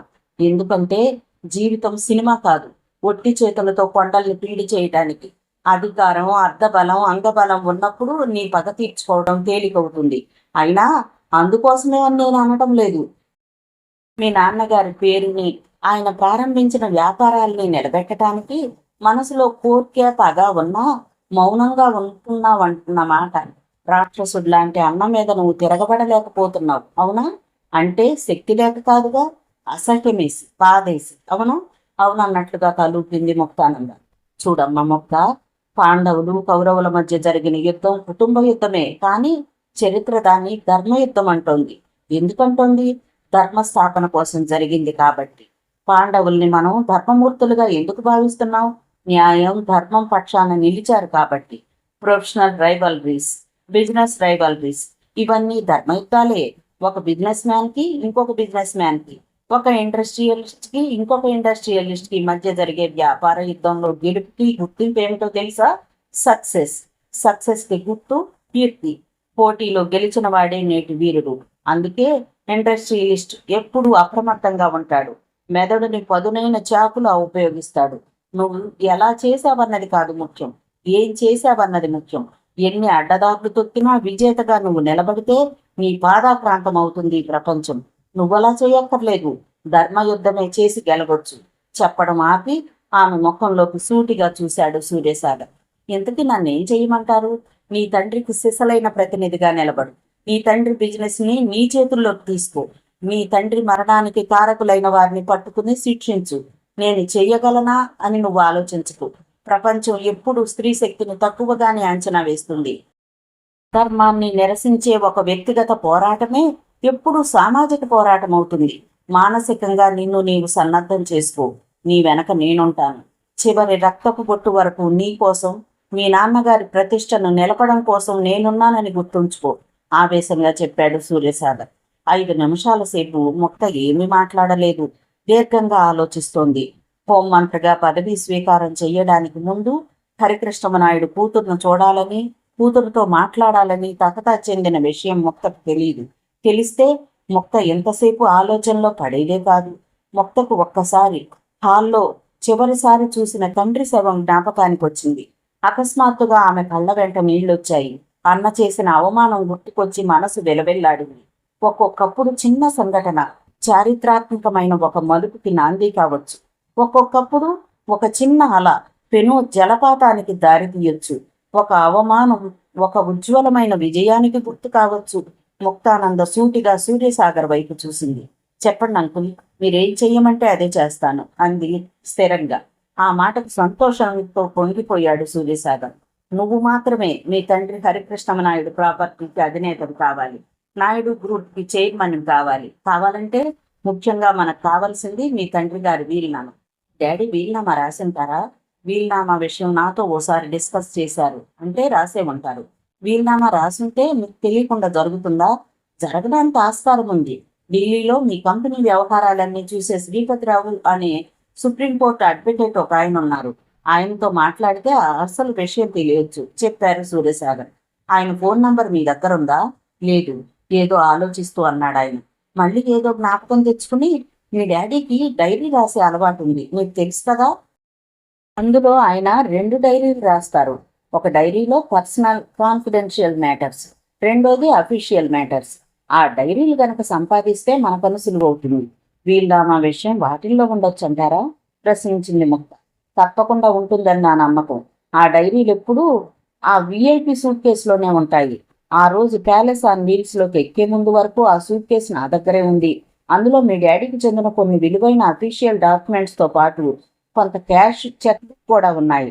ట్రైన్లో ఆయన పర్సనల్ క్యాబిన్లోకి వెళ్లే ముందు నేను ఆ సూట్ కేసుని ఆ క్యాబిన్లోని టేబుల్ మీద పెట్టాను, చెప్పారు సూర్యసాగర్. ఆ తర్వాత ఆ సూట్ కేసు ఏమైంది? అనుమానంగా అడిగింది. నిజమేనమ్మా, ఇంతవరకు ఆ సూట్ కేసు గురించి ఎవరు పట్టించుకోకపోవడం ఆశ్చర్యంగా ఉందే. ఆ సూట్ కేసు ఎక్కడుంది? తనను తానే ప్రశ్నించుకున్నాడు ఆయన. ఆ సమయంలో ప్యాలెస్ ఆన్ వీల్స్ లో డాడీతో పాటు ఎవరెవరున్నారు? ప్రశ్నించింది ముక్త. పర్సనల్ సెలూన్లో ఎవరూ లేరు. అటాచ్డ్ కంపార్ట్మెంట్ లో జరిగిన డ్రింక్ పార్టీలో ఆయన సన్నిహిత మిత్రులున్నారు. వాళ్లల్లో ఎవరి దగ్గరైనా ఉందేమో. దీర్ఘాలోచనలో పడ్డారు సూర్యసాగర్. 15 నిమిషాల తర్వాత ముక్తే అంది. మర్డర్ జరిగిన వెంటనే డాడీని మొట్టమొదటిసారిగా చూసింది మీరు, అవునా? అవును. వెంటనే ఎవరికి రిపోర్ట్ చేశారు మీరు? జైపూర్ రైల్వే పోలీసులకి. రైల్వే పోలీసుల్ని ఎంక్వైరీ చేస్తే తెలుస్తుందనుకుంటాను, అంది ముక్త. Good idea. ఫోన్ చేస్తారా? ఇలాంటి పనులు ఫోన్ ద్వారా కావమ్మా, వెళ్ళాలి. రైల్వే పోలీసులు లేదా జైపూర్ ఎంపీ, వీరిద్దరిలో ఎవరికో ఒకరికి ఆ సూట్ కేసుని గురించి తెలుస్తుంది. లక్కీగా ఉందనుకో, మన ప్రాబ్లం సాల్వ్ అయిపోతుంది. ఇప్పుడు ఎలా? ఎలా ఏంటి? నేను వెళతాను. ఈ రాత్రికి జైపూర్ బయలుదేరి వెళ్తాను. ఆలోచించేది నీ గురించే. నువ్వు ఒక్కర్తివే, ఎవరూ సహాయం లేకుండా. నన్నెవరేం చేస్తారు? ఈ సమయంలో ఓవర్ కాన్ఫిడెన్స్ పనికిరాదు తల్లి. అనుక్షణం అప్రమత్తంగా ఉండాలి. రవిచంద్ర నీ ప్రాణాలకేమైనా ప్రమాదం తలపెడితే? తన మనసులోని సంశయాన్ని వ్యక్తం చేశాడు సూర్యసాగర్. ఈ పరిస్థితిలో నా జోలికి రాడు. నాకేదైనా జరిగితే దానికి కారణం అతనే అవుతాడు కాబట్టి, చెప్పింది ముక్త. నీకు లీగాలిటీస్ బాగా తెలుసు. అయినా ఎందుకైనా మంచిది. Adyar police station sub inspector Varadarajan నాకు తెలుసు. అతనికి ఇన్ఫార్మ్ చేసి వెళ్తాను. జైపూర్ వెళ్లడానికి ఉద్యుక్తుడయ్యారు సూర్యసాగర్. వెళ్లే ముందు మరీ జాగ్రత్తలు చెప్పి వెళ్ళాడు ఆయన. మద్రాస్ జెమినీ సర్కిల్లోని అన్నా ఫ్లైఓవర్కి ఎడం వైపునున్న షాపింగ్ కాంప్లెక్స్ ముందు నీలం రంగు మారుతి కారు ఆగింది. అందులోంచి రవిచంద్ర నిమిష దిగారు. పుష్పక్ డ్రైవింగ్ సీట్లోనే కూర్చున్నాడు. షాపింగ్ కాంప్లెక్స్లోని గ్రౌండ్ ఫ్లోర్లో ఉమ్మిడియార్ జ్యువెలర్స్ నేమ్ బోర్డు నీరెండలో అందంగా కనిపిస్తోంది. లోనికి వస్తున్న రవిచంద్రని చూడగానే షాప్ ఓనర్ రతన్ లాల్ ఉమ్మిడియార్ గబగబా క్యాష్ కౌంటర్లోంచి లేచి ఆహ్వానించాడు. అతిథి సత్కారాలు అయ్యాక తాను ఎందుకు వచ్చాడో చెప్పాడు రవిచంద్ర. ఆ నెక్లెస్ ని తెప్పించి, ఒకే ఒక్క పీస్ ఉంది రవిచంద్ర నాయుడు గారు, యు ఆర్ వెరీ లక్కీ. ఆ బాక్స్ ను ఆత్రంగా అందుకుని ఆ నెక్లెస్ ని తీసుకుని తన మెడ దగ్గర పెట్టుకుని అద్దంలో చూసుకుంటోంది అనిమిష. సారీ రవిచంద్ర నాయుడు గారు, డాడీ బ్రోటల్ మర్డర్ గురించి పేపర్లో చదివాను. Very sorry. తన సంతాపాన్ని తెలియజేశాడు ఉమ్మిడియార్. రవిచంద్ర జేబులోంచి చెక్ తీశాడు. కాస్ట్ ఎంత అన్నారు? ఉమ్మిడియార్ ముఖంలోకి చూస్తూ అడిగాడు. 50 lakhs బస్, అంతే. కానీ రవిచంద్ర నాయుడు సాబ్, చిన్న రిక్వెస్ట్. ఈసారి క్యాష్ ఇప్పించండి, చెక్ వద్దు. ఉమ్మిడియార్ చెక్ ఎందుకు వద్దంటున్నాడో అర్థం కాలేదు రవిచంద్రకు. 2 రోజుల్లో మీ చెక్ ఎన్కాష్ అయిపోతుంది. Don't worry. పూచి నాది. అప్పటికే రవిచంద్ర ముఖం పాలిపోయింది. పూచి మీదైనా మాదైనా ఒక్కటే రవిచంద్ర నాయుడు గారు, మరోలా అనుకోకండి. గత 10 ఏళ్లుగా మీ డాడీకి మీకు మాకు మధ్య బిజినెస్ డీల్ ఉంది. క్యాష్ ఇవ్వాలే అక్కర్లేదు. 2 రోజుల్లో ఇవ్వండి చాలు. 2 రోజుల్లో 50 లక్షల క్యాష్ ఇవ్వగలడా తాను? ఆలోచనలో పడ్డాడు రవిచంద్ర. ఒకవేళ ఇవ్వలేకపోతే తన పరువు పోతుంది. చెక్ ఇస్తే బ్యాంకర్స్ని ఎలాగైనా మేనేజ్ చేయొచ్చు. పర్వాలేదు, చెక్ తీసుకోండి. నేను చెప్తున్నాను కదా, నాకు తెలిసిన విషయం ఫ్రాంక్గా చెప్పేస్తున్నాను. మీకు మీ చెల్లి గారికి మధ్య గొడవలు జరుగుతున్నాయని తెలిసింది. మీరిచ్చిన చెక్ మీద మీ చెల్లి గారు అబ్జెక్షన్ రైజ్ చేశారనుకోండి, మధ్యలో నేను ఇరుక్కుంటాను. మీ మీద నమ్మకంతో నెక్లెస్ ఇస్తున్నాను, పట్టుకెళ్ళండి. ఎల్లుండి రాత్రి 8 గంటల లోపల క్యాష్ ఇచ్చేయండి చాలు. జరిగిన గొడవ ఇమ్మిడియార్ వరకు వచ్చిందా? ఎప్పుడు ఇచ్చిన చెక్కును కళ్ళకద్దుకుని పుచ్చుకునే ఇమ్మిడియార్ ఏం చేయాలో తోచలేదు రవిచంద్రకు. Prestige question. అనిమిష వైపు చూశాడు రవిచంద్ర. అనిమిష నెక్లెస్ గొడవలోనే ఉంది. తన వైపు చూసిన రవిచంద్ర వైపు చూస్తూ, ఎంత బాగుందో కదూ, భూముగా అంది. చిరాకేసింది రవిచంద్రకు. ఓకే, మీ చెక్ తీసుకుంటాను, కానీ ఒక్క మాట. ఆ మాటతో ఊపిరి లేచి వచ్చింది రవిచంద్రకు. చెప్పండి. రేపు పరిస్థితులు ఎలా ఉన్నా చిన్న ముందు జాగ్రత్త చర్య. మీ చెల్లెల గారి చేత కూడా చిన్న సంతకం పెట్టించండి, అది చాలు. Business man is always a business man. చెంప మీద కొట్టినట్లయింది రవిచంద్రకు. చెల్లెలు అనే మాటను ఉమ్మిడియార్ నోటి నుండి వినగానే అనిమిష రవిచంద్ర వైపు చూసింది. అంతగా క్యాష్కి మరీ ఇబ్బంది అయితే వదిలేండి. అనిమిష వగలిపోయింది. ఓకే ఉమ్మిడియార్ సార్, ఎల్లుండి ఈవినింగ్ 8 గంటల లోపల మీకు క్యాష్ పంపుతాను. లేచి నిలబడ్డాడు రవిచంద్ర. మీకంత శ్రమ ఎందుకు రవిచంద్ర నాయుడు గారు? మా మేనేజర్ మీ దగ్గరకు వచ్చేస్తాడు. డీల్ సాఫీగా ఉన్నట్లు అనిపించినా ఆ వెనుక ఉమ్మిడియార్ చూపెట్టిన అలక్ష్యం, అపనమ్మకానికి గొంతు వరకు కోపం వచ్చింది రవిచంద్రకు. తన వెనక కుట్ర జరుగుతుందేమోనన్న అనుమానం మరింత బలపడింది అతనికి. చెల్లెలు ముక్త అమాయకత్వం రవిచంద్రకి తెలుసు. లాయర్ సూర్యసాగర్ లేకపోతే తన ప్రపోజల్కు ముక్త ఒప్పుకునేది. ఇవాళ ఉమ్మిడియార్ దగ్గర ఎదురైన పరిస్థితి రేపు మరో చోట రిపీట్ అయితే కారులో ముభావంగానే కూర్చున్నాడు రవిచంద్ర. ఆ నిమిషం మాత్రం హ్యాపీగా ఉంది. నెక్లెస్ చూసి మురిసిపోతోంది ఆమె. అదంతా గమనిస్తూనే ఉన్నాడు పుష్పక్. కాలింగ్ బెల్ మోగుతుంటే చటుక్కున మెలిపి వచ్చింది ముక్తకు. కళ్ళు విప్పింది కంగారుగా. 2 నిమిషాలు మోగి మళ్ళీ ఆగిపోయి మళ్ళీ మోగుతుంది బజార్. బెడ్ ల్యాంప్ వెలుగులో గోడ గడియారం వైపు చూసింది. రేడియం వాచ్ ముళ్ళు మెరుస్తున్నాయి. సరిగ్గా రాత్రి 2 గంటలు. ఆ సమయంలో ఎవరొచ్చి ఉంటారు? వెళ్ళిన సూర్యసాగర్ అంకుల్ తిరిగి వచ్చేశారా? నెమ్మదిగా లేచి మెయిన్ డోర్ దగ్గరకు వచ్చింది. ఎవరు? కాలింగ్ బెల్ చప్పుడు ఆగిపోయింది. నేనే. ఆ గొంతు ఎక్కడో విన్నట్లుగా అనిపించింది ఆమెకు. జ్ఞాపకం తెచ్చుకోవడానికి ప్రయత్నించింది. జ్ఞాపకం రావడం లేదు. రవిచంద్ర మనిషి పుష్పక్ కాదు కదా. ఒక్క క్షణం చిరుభయం. రవిచంద్ర మనిషి గాని అయితే తను ఎదుర్కోగలదు. తాను పిరికిది కాదు, వయస్సురాలు కాదు. నెమ్మదిగా తలుపు గడియ మీద చేయి వేసింది మొక్క. ఒక్క క్షణంలో తలుపు తెరుచుకుంది. బయట తలుపు కొంచెం దూరంలో మసక వెలుతురులో వ్యక్తి. మీరా ఇక్కడ? ఆశ్చర్యపోతూ అడిగాడు ఆ వ్యక్తి. మీరా? ఎవరో అనుకున్నాను, ధైర్యంగా ఊపి పీల్చుకుంటూ అన్నది మొక్క. లోనికి అడిగేశాడు సూర్యతేజ. హాల్లోకి నడిచింది మొక్క. అప్పటికే సోఫా మీద అలసటతో కూలబడిపోయాడు సూర్యతేజ. ఇలా జరుగుతుందని కలలో కూడా ఊహించలేదు. 10 మందికి అన్నం పెట్టే దేవుళ్లాంటి మీ నాన్నగారిని పొట్టం పెట్టుకున్న దుర్మార్గుల్ని అంత తేలిగ్గా వదిలిపెట్టకూడదు. Really I'm very very sorry Mukta. ఈ నిజాన్ని నమ్మటానికి నా మనసు అంగీకరించడం లేదు. ఎంతగానో బాధపడుతూ అన్న సూర్యతేజ వైపు అభిమానంగా చూసిందామె. నీకు బాల్య స్నేహితుణ్ణి, నేను క్షేమం కోరుకునేవాడిని, మర్చిపోయావా? నాకు కనీసం ఫోన్ అయినా చెయ్యాలనిపించలేదా? నాకు ఆలస్యంగా తెలిసింది వార్త. పరిగెత్తుకుని వచ్చాను. 5 నిమిషాల సేపు ఇద్దరి మధ్య మాటలు లేవు. మౌనంగా కూర్చున్న ఆమె వైపు మౌనంగా చూస్తూ కూర్చున్నాడు సూర్యతేజ. ఇద్దరి గుండెలు బరువెక్కాయి. ఆ సమయంలో సూర్యతేజ అక్కడకు రావడం ఎంతో ఉపశమనంగా, ధైర్యంగా ఉంది ఆమెకు. అనిమిష మూడీగా ఉన్న రవిచంద్ర కళ్ళల్లోకి మత్తుగా చూసింది. ఉమ్మిడియార్ షాప్ నుంచి వచ్చిన దగ్గర నుంచి పరధ్యానంగా ఉన్నావు. పర్సనల్ ప్రాబ్లమ్స్ లో ఉన్నావని పార్టీ కూడా క్యాన్సిల్ చేసేశాను. ఇక్కడ కూడానా? ఇలాగేనా? అతని జుట్టులోకి వేడి జొలిపి తన వైపు లాక్కుంటూ అంది అనిమిష. గదిలో షాండ్లియర్ వెలుగుల్లో అనిమిష అప్సర కన్యలా మెరిసిపోతోంది. ఆమె మెడలోని నెక్లెస్ మరిన్ని వెలుగుల్ని ఎగజుమ్ముతోంది. విలువైన నెక్లెస్ ను నా బర్త్డే కానుకగా ఇచ్చావు. అంతే విలువైన కానుకను నీకివ్వాలిగా. ఏమివ్వమంటావు? అతని పెదాలని గాఢంగా ముద్దు పెట్టుకుంటూ అంది అనిమిష. నవ్వాడు రవిచంద్ర. నీ చెల్లెల గురించి, ఆ లాయర్ గురించి అంతలా ఆలోచిస్తున్నావు అనుకోలేదు. డ్రింక్ నింపిన గ్లాసుని చేతికి అందిస్తూ అంది ఆమె. గ్లాసులోని డ్రింకును గబగబా తాగేశాడు. ఇంకో పెప్ పోయించుకుని మళ్ళీ తాగేశాడు. డాడీ మద్దతు జరిగి ఇంకా 2 రోజులు కాలేదు. అందుకే వెయిట్ చేస్తున్నాను. మొత్తను ఆ లాయర్ తన గెస్ట్ హౌస్కి తీసుకెళ్ళి ఉంచాడట. అక్కడ ఆ లాయర్ ఏం కుట్రలు చేస్తున్నాడో, ఏం నూరి పోస్తున్నాడో సిగరెట్ వెలిగించుకుంటూ అన్నాడు. నూరి పోస్తే నూరి పోయింది, మనకేం? మీ చెల్లి ఆస్తి కోసం కోర్టుకు ఎక్కిందనుకో, సగం వాటా మనకు ఎలాగూ వస్తుంది కదా. దానికి అంతగా బుర్రపాటు చేసుకుంటావెందుకు?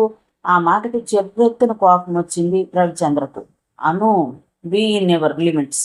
నాకు సలహాలు ఇచ్చేవాళ్ళంటే కోపం. ఆ ఆస్తి ఎవరి బెడ్షో కాదు, మా డాడీది, అంటే నాది. దాని మీద మా చెల్లెలకి ఏమాత్రం హక్కు లేదు, అంతే. ఆ లాయర్ లేకపోతే అంతా నా ప్లాన్ ప్రకారమే జరిగేది. రవిచంద్ర మనస్తత్వం కొంతలో కొంతైనా అర్థమైంది అనిమిషకు. ఆ లాయర్ని లేపేయొచ్చుగా, సలహా ఇచ్చింది అనిమిష. ఈ పరిస్థితుల్లో మనమేం చెయ్యకూడదు. మరి ఎల్లుండి ఆ 50 lakhs ఇవ్వాలి కదా, ఎలాగా? ఇవ్వకపోతే మన పరువు పోతుంది. ఎలాగూ ఆ లాయర్ గెస్ట్ హౌస్ లో మీ చెల్లి ఉందన్నావు కదా, ఈ ఒక్క చెక్కు మీద సంతకం చేసి పంపమని పుష్పక్ని పంపు, ఏమంటుందో చూద్దాం. ఆ ఆలోచన నచ్చింది రవిచంద్రకు. లాయర్ లేని సమయంలో పంపితే సరి. ఆ మాత్రం మీ చెల్లి అర్థం చేసుకుంటుందన్న నమ్మకం నాకుంది. ముందుగా ఉమ్మిడియార్ దగ్గర మన పరువు దక్కుతుంది. అదే సమయంలో తలుపు తెరుచుకుని లోనికి వచ్చాడు పుష్పక్. పుష్పక్ను చూడగానే రవిచంద్రకు దూరంగా జరిగింది Animisha. Sorry for the disturbing you. Ravi airport లో లాయర్ సూర్యసాగర్ కనిపించాడు. బహుశా ఢిల్లీ వెళ్తున్నాడేమో. ఆ మాటను నమ్మలేనట్లుగా విన్నాడు రవిచంద్ర. ఢిల్లీనా? Are you sure? ఎస్ అన్నాడు స్థిరంగా పుష్పక్. పుష్పక్, ఇప్పుడే ఈ క్షణంలోనే నువ్వు పని చేయాలి. ఏదో జ్ఞాపకం వచ్చిన వాడిలా అన్నాడు రవిచంద్ర. ఏంటది? ఇదిగో తీసుకో అని జేబులోంచి తాను సంతకం చేసిన చెక్కుని తీసి అనిపిస్తూ, దీని మీద ముక్త సంతకం పెట్టించి తీసుకురా. లాయర్ లేడు కాబట్టి నయానో భయానో బెదిరించి చేతిలోని చెక్కును జేబులో పెట్టుకుంటూ లేచి నిలబడ్డాడు పుష్పక్. అప్పుడు సరిగ్గా సమయం రాత్రి 11 గంటలైంది. సరిగ్గా 11:15 అడయార్ పోలీస్ స్టేషన్ సమీపంలోని ఆ ప్రాంతం చీకట్లో నిద్రపోతున్నట్లుగా ఉంది. రోడ్డుకి ఎడమవైపునున్న ఫ్లాట్స్ లో ఓ ఫ్లాట్ కి 20 గజాల దూరంలో 2 కార్లు నెమ్మదిగా వచ్చి ఆగాయి. మొదటి కారులో డ్రైవింగ్ సీట్ లో కూర్చున్న పుష్పక్ కార్ లైట్స్ డిమ్ చేసి అటు ఇటు చూసి కిందకి దిగాడు. అక్కడంతా నిర్జనంగా ఉంది. రెండో కారులోంచి కూడా 4 వ్యక్తులు దిగారు. నలుగురు ఫ్లాట్ చుట్టూ కాపలా కాయండి. అవసరమైతే నేను విజిల్ వేస్తాను. ఎందుకైనా మంచిది. టెలిఫోన్ వైర్ కట్ చేయండి. పోలీస్ పెట్రోలింగ్ టైం ఇది. Be alert. ఫ్లాట్ చుట్టుపక్కల ప్రాంతాలను ఓసారి పరిశీలిస్తూ అన్నాడు పుష్పక్. పుష్పక్ చెప్పినట్టుగానే నలుగురు ఫ్లాట్ చుట్టూ ఉన్న గోడ దూకి 4 వైపులా కాపలా కాశారు. వాచ్మెన్ ఉంటే అతన్ని ఎదుర్కోవడానికి సిద్ధంగా చేతిలోని కత్తిని రెడీ చేసుకుని మెయిన్ గేట్ని తెరిచి గబగబా లాన్ దాటి పోర్టికోలోకి వచ్చి నిలబడి అటు ఇటు చూశాడు. లోనికి ప్రవేశించడానికి దారి కోసం చూస్తున్నాడు. అప్పుడు కనిపించింది వెనక పక్క గదిలో వెలుగుతున్న లైట్. నెమ్మదిగా కిటికీ రెక్కను తెరిచి చూశాడు. లోపల ఏదో పుస్తకం చదువుతోంది ముక్తానంద. 10 నిమిషాలు వెయిట్ చేశాడు పుష్పక్. గోడ గడియారం వైపు చూసింది ముక్త. 11:30. చేతిలోని పుస్తకాన్ని పక్కనున్న టేబుల్ మీద పడేసి మంచమెక్కింది. ఎక్కడో ధారాపాతంగా నీళ్లు పారుతున్న చప్పుడు. ఎక్కడా? హాల్లోని బాత్రూమ్ ట్యాప్ని కట్టడం మర్చిపోయిందా తను? ఆ శబ్దం బాత్రూంలోంచి వినిపిస్తుందా? లేచి లైట్ వేసి మంచం దిగింది. బాత్రూమ్ వైపు నడిచింది. బెడ్రూమ్కి బాత్రూమ్కి మధ్య చిన్న వరండా. ఆ వరండా స్తంభం మాటున నిశ్శబ్దంగా చీకటిలో కదిలిన ఓ ఆకారం. కళ్ళు చిట్లించుకుని చూసింది. ఎవరూ కనపడలేదు. బాత్రూంలో ట్యాప్ని కట్టేసి వెనుదిరిగింది ముక్త. అక్కడ కనిపించిన దృశ్యాన్ని చూసి కెవ్వున అరవబోయింది. గొంతు పెగల్లేదు. ఎదురుగా చేతిలో కత్తితో పుష్పక్. అతన్ని ఎక్కడ చూసిందో జ్ఞాపకం తెచ్చుకోవడానికి ప్రయత్నిస్తోందామె. అరిస్తే చస్తావు. నేను చెప్పినట్టుగా చేస్తే నువ్వు బతికిపోతావు. ఎందుకు వచ్చావు? ధైర్యాన్ని కూడా తీసుకుంటూ అడిగింది ముక్త. అప్పటికి అతనెవరో గుర్తుకొచ్చింది ఆమెకు. తండ్రి శవం దగ్గర రవిచంద్ర పక్కన నిల్చున్న వ్యక్తి. పుష్పక్ అంటే వీడేనా? విషయం అర్థమైపోయింది ముక్తకు. మాట్లాడకుండా బెడ్రూమ్లోకి నడు. ఎందుకు వచ్చానో చెప్తాను నెమ్మదిగా అన్నాడు పుష్పక్. మౌనంగా బెడ్రూమ్లోకి నడిచింది ముక్త. పుష్పక్ ఏమాత్రం ఆలస్యం చేయలేదు. Matter of 1 minute job. ఈ చెక్ మీద నీ సంతకం కావాలి. ఎవరు పంపించారో నీకు అర్థమైపోయి ఉంటుంది. ఎందుకు ఏమిటి ప్రశ్నలు వేసి టైం వేస్ట్ చేయకుండా సంతకం పెట్టేస్తే వెంటనే నేను వెళ్ళిపోతాను. లేకపోతే చేతిలో చెక్ను ఆమెకు అందేట్లుగా బెడ్ మీదకి విసిరాడు పుష్పక్. ఆ చెక్ను చేతుల్లోకి తీసుకుని ఎదురుగా నుంచున్న పుష్ప వైపు ఒకసారి చూసి దూరంగా టేబుల్ మీద ఉన్న ఫోన్ వైపు ఒకసారి చూసింది. నువ్వు ఇప్పుడు సీరియస్గా ఆలోచించడం వల్ల ప్రయోజనం లేదు. నువ్వు సంతకం చేయలేని మొండికేసావనుకో, ఎలా చేయించాలో నాకు తెలుసు. గెస్ట్ హౌస్ చుట్టూ నా మనుషులున్నారు. నిన్నెక్కడి నుంచి తీసుకెళ్లిపోవడం పెద్ద సమస్యే కాదు. ముందుకొస్తూ అన్నాడు పుష్పక్. సంతకం చెయ్యాలా వద్దా? ఒక్క క్షణం తటపటాయించింది ఆమె. నువ్వు యుద్ధానికి దిగావనుకో, గెలిపోయినా ఓటమైనా రెండింటికి సిద్ధంగా ఉండాలి. చివరి వరకు నిలబడాలి. అస్త్ర విన్యాసం తప్ప అస్త్ర సన్యాసం ఎప్పుడూ నేను విజేతగా నిలబెట్టలేదు. గుర్తుంచుకో. లాయర్ సూర్యసాగర్ మాటలు గుర్తుకొచ్చాయి మొక్కకు. తండ్రి మరణం, అన్న చేసిన పరాభవం, దుఃఖంతో ఇంట్లోంచి బయటకు వచ్చేసిన దృశ్యం. సంఘటనల జ్ఞాపకం రాగానే కనుపలుకొల్లో చిన్న తడి కదలాడింది. అప్పటికప్పుడే ఓ నిశ్చయానికి వచ్చేసింది ముక్త. ముక్త తిరిగ్గా ఆలోచించే టైం లేదు. ముందు సంతకం పెట్టు. కళ్ళెత్తి చూసింది ముక్త. ఆ టేబుల్ మీద పెన్ ఉంటుంది, అందుకో. ఆ మాటతో పుష్పక్ ముఖం వికసించింది. Good girl. గోడ పక్కన ఉన్న టేబుల్ వైపు నడిచి పెన్ అందుకుని ముక్తకు అందేట్టుగా విసిరబోయి ఆగిపోయాడు. ముక్త చేతిలో 4 ముక్కలైన చెక్ను పరాపరా చింపేసి, వీటిని పట్టుకెళ్ళి మీ రవిచంద్రకి మళ్ళీ ఇలాంటి ప్రయత్నాలు ఎప్పుడూ చేయొద్దని చెప్పు. కోపంగా అనేసి ఆ ముక్కల్ని అతని మీదకు విసిరి కొట్టింది ముక్త. నిశ్చేష్టుడైపోయాడు పుష్పక్. ముక్తలో అంత ధైర్యం ఉంటుందనుకోలేదు అతను.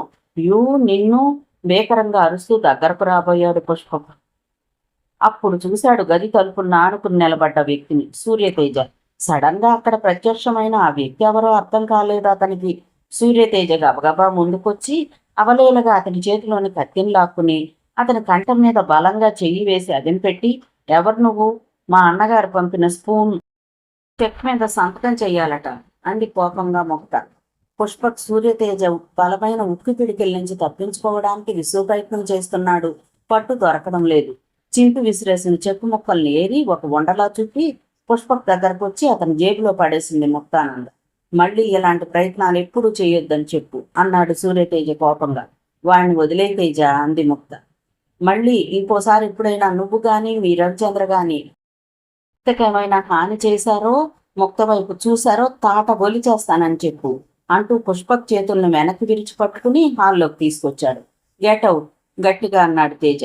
పుష్పక్ తల వంచుకుని గేటు తెరుచుకుని రోడ్డు మీదకు వచ్చేశాడు. పుష్పక్ బయటకు వెళ్లిపోవడంతో తేజ లోనికి వచ్చాడు. అతని వెనకే హాలు తలుపుల్ని క్లోజ్ చేసి లోనికి నడిచింది ముక్త. ఇవాళ నువ్వు లేకపోతే ఏమై ఉండేదో. ఆమె కళ్ళల్లో ఓ క్షణం భయం కదలాడింది. నిన్ను ఒంటరిగా వదిలేసి డాడీ అలా వెళ్ళిపోవడం ఏం బాగాలేదు. గుడ్ నైట్, రెస్ట్ తీసుకో. మరో మాట మాట్లాడకుండా తన గదిలోకి వెళ్ళిపోయాడు సూర్యతేజ. సూర్యతేజ ఏమైనా మాట్లాడతాడేమోనని ఆశించింది ముక్త. తన గదిలోకి వెళ్ళి నిద్రపోవడానికి ఉపక్రమించింది. కానీ చాలాసేపటి వరకు ఆమె కంటి మీదకు నిద్ర రాలేదు. మిగతా కథ తరువాతి భాగంలో చూద్దామండి. కథ విన్నందుకు ధన్యవాదాలు. ఈ నవల మీకు నచ్చితే ఒక లైక్ చేయండి, షేర్ చేయండి, నా ఛానల్ని సబ్స్క్రైబ్ చేసుకోండి, నన్ను సపోర్ట్ చేయండి. మీరు ఇచ్చే ఒక్క లైక్ నాకు, నా ఛానల్కి ఎంతో సపోర్ట్ని ఇస్తుందండి.